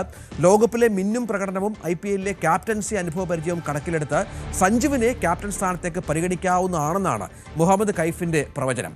സൂര്യകുമാർ യാദവിൻ്റെ പിൻഗാമിയാകുമെന്ന് കരുതിയിരുന്ന ശുഭ്മാൻ ഗിൽ ഇനി നായകനായി വരാനുള്ള സാധ്യതയില്ല. പിന്നെയുള്ളത് അക്സർ പട്ടേലാണ്. ഫോമും ഫിറ്റ്നസും നിലനിർത്തിയാൽ 2022 ഒളിമ്പിക്സിലും T20 ലോകകപ്പിലുമൊക്കെ സൂര്യയ്ക്ക് നയിക്കാം. പക്ഷേ അപ്പോഴേക്കും സൂര്യയ്ക്ക് 37 വയസ്സാകും. സഞ്ജുവിന് 31 വയസ്സ് മാത്രമാണുള്ളത്. സഞ്ജുവിനാണ് ഇനിയും ദീർഘകാലം ഇന്ത്യയെ നയിക്കാനുള്ള എല്ലാ യോഗ്യതകളും ഉള്ളതെന്നും മുഹമ്മദ് കൈഫ് പറഞ്ഞു വെക്കുകയാണ്. IPLലെയൊക്കെ രാജസ്ഥാൻ്റെ നേതൃപാടവം ചൂണ്ടിക്കാട്ടിയാണ് കൈഫിൻ്റെ ഈ പ്രവചനം. T20 ലോകകപ്പ് വന്നതിന് ശേഷം ആകെ ഉണ്ടായ ഒരു വിവാദമെന്ന് പറയുന്നത് അത് കീർത്തി ആസാദ് എൻ്റെ ഫേസ്ബുക്ക് പോസ്റ്റാണ്. അതിൽ കഴിഞ്ഞ ദിവസമാണ് ICC ചെയർമാൻ ജയ്ഷായും കോച്ച് ഗൗതം ഗംഭീറും ചേർന്ന് ICC ട്രോഫിയുമായി അഹമ്മദാബാദിലെ ഒരു ക്ഷേത്രത്തിൽ സന്ദർശനം നടത്തിയത്. ഇതിനെതിരെ ക്രിക്കറ്റ് താരവും 1983 ലോകകപ്പ് നേടിയ ഇന്ത്യൻ ടീം അംഗം കൂടിയായ കീർത്തി ആസാദ് രൂക്ഷ വിമർശനം ഉന്നയിക്കുകയാണ്. ചിത്രങ്ങൾ പുറത്തു വന്നതിന് പിന്നാലെ ടീം ഇന്ത്യക്ക് നാണക്കേട് എന്നാണ് കീർത്തി ആസാദിന്റെ സോഷ്യൽ മീഡിയ പോസ്റ്റ്. അതായത് കായികരംഗം ഒരു മതത്തിന്റെ മാത്രം സ്വത്തല്ല, മുഴുവൻ രാജ്യത്തെയാണ് പ്രതിനിധീകരിക്കേണ്ടത് എന്നായിരുന്നു അദ്ദേഹം പറഞ്ഞത്. സഞ്ജു സാംസണും ഒപ്പം മറ്റ് താരങ്ങളും എല്ലാ മതവിഭാഗങ്ങളിലും പെട്ട താരങ്ങളുണ്ട്. ഹിന്ദുവും മുസ്ലിമും സിഖുകാരും ക്രിസ്ത്യാനിയും ഒക്കെ ഉണ്ട്. അവർ ഓരോരുത്തരും ഈ ട്രോഫികൾ തങ്ങളുടെ ആരാധനാലയങ്ങളിൽ കൊണ്ടുപോയാൽ അതിനെന്ത് ഔചിത്യമുണ്ട് എന്നാണ് കീർത്തി ആസാദ് ചോദിക്കുന്നത്. ഇത് വലിയ വിവാദമായിട്ടുണ്ട്. ഇതുമായി ബന്ധപ്പെട്ട് ഇഷാൻ കിഷന്റെ പ്രതികരണം മാധ്യമങ്ങൾ തേടിയിരുന്നു. അതിന് ഇഷാൻ കിഷൻ പറഞ്ഞത് ഇതിനെക്കുറിച്ച് തന്നോട് തനിക്ക് പറയാൻ ഉത്തരമൊന്നുമില്ല, ഇത്തരം അനാവശ്യ ചോദ്യങ്ങൾ ചോദിക്കരുത് എന്ന് പറഞ്ഞ് മാധ്യമങ്ങളെ ഒഴിവാക്കുകയായിരുന്നു ഇഷാൻ കിഷൻ. ആശ്വാസകരമായ മറ്റൊരു പരിഷ്കരണവുമായി കേന്ദ്ര മോട്ടോർ വാഹന വകുപ്പ് രംഗത്ത് വരുന്നു എന്നുള്ളത് പ്രധാനപ്പെട്ട ഒരു വിവരമാണ്. അതായത് അന്യസംസ്ഥാന വാഹനങ്ങൾ വാങ്ങുമ്പോൾ ഇപ്പോൾ ഡൽഹിയിൽ നിന്നുമൊക്കെ ഒരുപാട് വാഹനങ്ങൾ കേരളത്തിലേക്ക് കൊണ്ടുവരുന്നുണ്ട്. ഡൽഹിയിലൊക്കെ നമുക്കറിയാം വാഹനങ്ങൾക്ക് വലിയ വിലക്കുറവാണ്. അതിൻ്റെ ഒരു പ്രധാന പ്രതിസന്ധി ഈ NOC ആണ്, നോ ഒബ്ജക്ഷൻ സർട്ടിഫിക്കറ്റ്. അത് പലപ്പോഴും നേടിയെടുക്കുക എന്നുള്ളത് ഇടനിലക്കാരൊക്കെ അതിനായി പ്രവർത്തിക്കുന്നുണ്ട്, പണച്ചെലവുള്ള സംഗതിയാണ്. ഈ NOC ഒഴിവാക്കാൻ കേന്ദ്രം ഒരുങ്ങുന്നു എന്ന ആശ്വാസകരമായ ഒരു വാർത്ത സെക്കൻഡ് ഹാൻഡ് വാഹന വിപണിയുമായി ബന്ധപ്പെട്ട് വരുന്നുണ്ട്. വാഹനങ്ങൾ കൈമാറ്റം ചെയ്യാൻ അന്തർ സംസ്ഥാനങ്ങളിൽ നിന്ന് മറ്റും എളുപ്പമാകും. സംസ്ഥാനങ്ങൾക്കിടയിൽ വാഹനം കൈമാറ്റം ചെയ്യുന്നതിനുള്ള നടപടിക്രമങ്ങൾ ലളിതമാക്കാനാണ് കേന്ദ്രം ഒരുങ്ങുന്നത്. ഇതിന്റെ ഭാഗമായി വാഹനം രജിസ്റ്റർ ചെയ്ത യഥാർത്ഥ സംസ്ഥാനത്തിന്റെ റീജിയണൽ ട്രാൻസ്പോർട്ട് ഓഫീസിൽ നിന്ന് നോ ഒബ്ജക്ഷൻ സർട്ടിഫിക്കറ്റ് വാങ്ങേണ്ടതിന്റെ ആവശ്യം ഒഴിവാക്കും. നീതി ആയോഗ് രൂപീകരിച്ച സാമ്പത്തികേതര നിയന്ത്രണ പരിഷ്കരണങ്ങൾക്കായുള്ള ഉന്നതതല സമിതിയുടെ ശുപാർശകളിലെ പ്രധാന നിർദ്ദേശമാണ് ഇത് നമ്മുടെ റോഡ് ഗതാഗത ഹൈവേ മന്ത്രാലയത്തിൻ്റെ പരിഗണനയിലാണ്. ഇത് പരിശോധിച്ചു വരികയാണ്. ഇതല്ലാതെ മറ്റു ചില ലളിതമായ ക്രമീകരണങ്ങൾ ഏർപ്പെടുത്തുക എന്നുള്ളതാണ് ഇപ്പോൾ ലക്ഷ്യം വെക്കുന്നത്. ഒരു ഓട്ടോ ജനറേറ്റഡ് ക്ലിയറൻസ് സംവിധാനം ഇതുമായി ബന്ധപ്പെട്ട് വന്നാൽ നമുക്കറിയാം എല്ലാ വാഹനങ്ങളുടെയും കണക്കുകൾ കേന്ദ്ര മന്ത്രാലയത്തിൻ്റെ കയ്യിലുണ്ട്. ഇത്തരത്തിൽ ഓട്ടോ ജനറേറ്റഡ് സംവിധാനം വന്നാൽ അത് വലിയ തോതിൽ ഇത്തരത്തിലുള്ള ഉപഭോക്താക്കൾക്ക് ഗുണം ചെയ്യും എന്നുള്ള കാര്യമാണ് ഇപ്പോൾ പുറത്തു വരുന്നത്. നമുക്കറിയാം ഗതാഗത മേഖലയിൽ വലിയ പരിഷ്കാരങ്ങൾ സംഭവിക്കുന്നുണ്ട്. ഇപ്പോൾ ടോളുകളൊക്കെ ഒഴിവാക്കി ഇതുമായി ബന്ധപ്പെട്ട് ടോളുകൾക്ക് ഒരു ഏകീകൃത സംവിധാനമടക്കം ഏർപ്പെടുത്തിയ പശ്ചാത്തലമുണ്ട്. ഇതിനിടയിലാണ് ഇപ്പോൾ ഇത്തരമൊരു പരിഷ്കരണം കൂടി ഗതാഗത വകുപ്പ് ആലോചിക്കുന്നത്.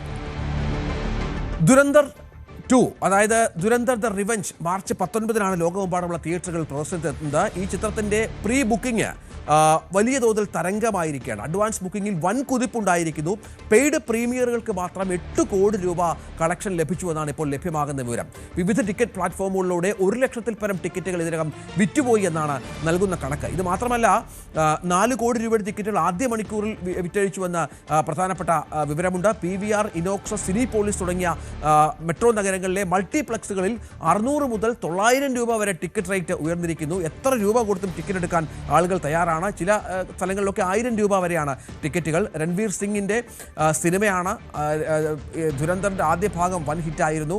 ഇപ്പോൾ ദുരന്തർ 2ഉം ആദ്യ ഭാഗത്തേക്കാളും വൻ ഹിറ്റാകുമെന്നുള്ള സൂചനകളാണ് പുറത്തു വരുന്നത്.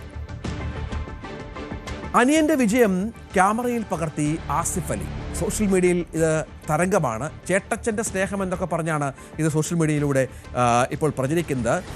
ഈ തൻ്റെ സിനിമയുടെ പ്രദർശനത്തിന് ശേഷം മാധ്യമങ്ങളോട് സംസാരിക്കുന്ന അസ്കർ അലിയുടെ വീഡിയോ ആണ് ആസിഫ് തൻ്റെ ഫോണിൽ പകർത്തുന്നത്. ഈ ദൃശ്യങ്ങൾ ആരാധകർ ഏറ്റെടുത്തിരിക്കുകയാണ്. അസ്കറിൻ്റെ 6ാമത്തെ സിനിമയായ സംഭവം അധ്യായം 1 കഴിഞ്ഞ വെള്ളിയാഴ്ചയാണ് റിലീസ് ചെയ്തത്. അതിനുശേഷം ഉള്ള ഈ ചിത്രം കാണാൻ ആസിഫും ഭാര്യ സമയം എത്തിയിരുന്നു. ഇതിനുശേഷം മാധ്യമങ്ങളോട് സംസാരിക്കുന്ന അസ്കറിൻ്റെ ചിത്രമാണ് ഇപ്പോൾ ആസിഫ് അലി പകർത്തിയിരിക്കുന്നത്. അത് വലിയ തോതിൽ സോഷ്യൽ മീഡിയയിൽ വൈറലായി മാറിയ പശ്ചാത്തലമുണ്ട്. നിയമസഭാ തെരഞ്ഞെടുപ്പിലുള്ള സ്ഥാനാർത്ഥി പട്ടികയ്ക്ക് അന്തിമ രൂപം നൽകാൻ കോൺഗ്രസ്. തെരഞ്ഞെടുപ്പ് സമിതി യോഗം വൈകുന്നേരം ഡൽഹിയിൽ ചേരും. സ്ക്രീനിംഗ് കമ്മിറ്റി അധ്യക്ഷൻ മധുസൂദൻ മിസ്ത്രി ഉൾപ്പെടെയുള്ളവരുമായി കേരളത്തിലെ നേതാക്കൾ ചർച്ച ചെയ്യുമെന്നാണ് മനസ്സിലാക്കുന്നത്. ഡാൻ കുര്യൻ വിവരങ്ങളുമായി ചേരും. ഡാൻ, MP-മാർ മത്സരിക്കണം എന്നുള്ള നിർബന്ധത്തിലാണ് സുധാകരൻ. ഒപ്പം G. സുധാകരൻ്റെ അമ്പലപ്പുഴയിലെ സ്ഥാനാർത്ഥം, എൽദോസ് കുന്നപ്പള്ളിയുടെ സ്ഥാനാർത്ഥമൊക്കെ പ്രധാന ചർച്ചകളിൽ ഒന്നാണ്. എന്താണ് മനസ്സിലാക്കേണ്ടത്?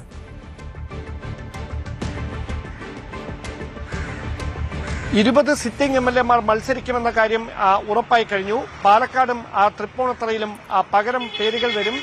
പാലക്കാട് രമേശ് പിഷാരടിയുടെ പേരിന് തന്നെയാണ് മുൻതൂക്കം. തൃപ്പൂണിത്തറയിലേക്ക് ഒരുപക്ഷെ എം ലിജുവിന് നറുക്ക് വീണേക്കുമെന്നുള്ള സൂചനകളാണ് ഇപ്പോൾ പുറത്തുവരുന്നത്. അമ്പലപ്പുഴയിൽ ജി സുധാകരൻ സ്വതന്ത്രനായി മത്സരിക്കുന്ന സാഹചര്യമുണ്ടായാൽ UDF പ്രത്യേകിച്ച് കോൺഗ്രസ് സ്ഥാനാർത്ഥിയെ നിർത്താതെ ജി സുധാകരനെ പുറത്തുനിന്ന് പിന്തുണയ്ക്കാനുള്ള ഒരു സാഹചര്യമാണ് നിലവിൽ. അത്തരത്തിലുള്ള ആലോചനകളാണ് പുരോഗമിക്കുന്നത്. ഏറ്റവും ആകാംക്ഷ ഉണർത്തുന്ന കാര്യം MP-മാർക്ക് മത്സരിക്കുന്നതിൽ ഇളവ് ലഭിക്കുമോ എന്നതാണ്. അതിൽ തന്നെ KC വേണുഗോപാൽ മത്സര സന്നദ്ധനായി രംഗത്ത് വരുന്ന ഒരു പശ്ചാത്തലമുണ്ടായാൽ മറ്റ് 5 5-ലധികമോ MP-മാർ കൂടി സമാനമായ ആഗ്രഹം പ്രകടിപ്പിച്ചുകൊണ്ട് രംഗത്തെത്തിയിട്ടുണ്ട്. അതിൽ തന്നെ കെ സുധാകരൻ, MK രാഘവൻ, അടൂർ പ്രകാശ് തുടങ്ങിയവർ നേരത്തെ മുതൽ തന്നെ ഹൈക്കമാൻഡിന് മുന്നിൽ ഈ ആവശ്യം വെച്ചവരുമാണ്. എന്തായാലും ഇന്ന് വൈകുന്നേരം നടക്കുന്ന കേന്ദ്ര ഇലക്ഷൻ കമ്മിറ്റി യോഗത്തിൽ ഇതുമായി ബന്ധപ്പെട്ട ഒരു തീരുമാനമുണ്ടാകും.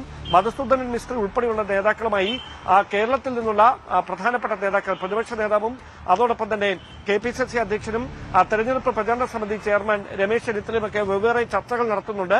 ആ ചർച്ചകളിൽ ഏറെക്കുറെ ഇന്ന് തന്നെ ഈ 60 പേരുടെ കാര്യത്തിൽ ധാരണയായേക്കുമെന്നാണ് സൂചന. പക്ഷേ തെരഞ്ഞെടുപ്പിന്റെ തീയതി പ്രഖ്യാപിച്ചാൽ മാത്രമേ സ്ഥാനാർത്ഥി പട്ടിക ഔദ്യോഗികമായി ആദ്യഘട്ട പട്ടിക പ്രസിദ്ധീകരിക്കാൻ സാധ്യതയുള്ളൂ. തർക്കങ്ങൾ ഒഴിവാക്കിക്കൊണ്ട് എല്ലാവരെയും ചേർത്ത് നിർത്തിക്കൊണ്ടുള്ള ഒരു സ്ഥാനാർത്ഥി പട്ടികയാകും പുറത്തുവരികയെന്നാണ് കോൺഗ്രസ് നേതൃത്വം നൽകുന്ന സൂചന. ഡാൻ കുര്യൻ വിവരങ്ങൾ പങ്കുവച്ചു. 9 മണി വാർത്ത പൂർത്തിയാവുകയാണ്. ന്യൂസ് ട്രെൻഡ്സുമായി TG സജിത്ത് ചെയ്യും.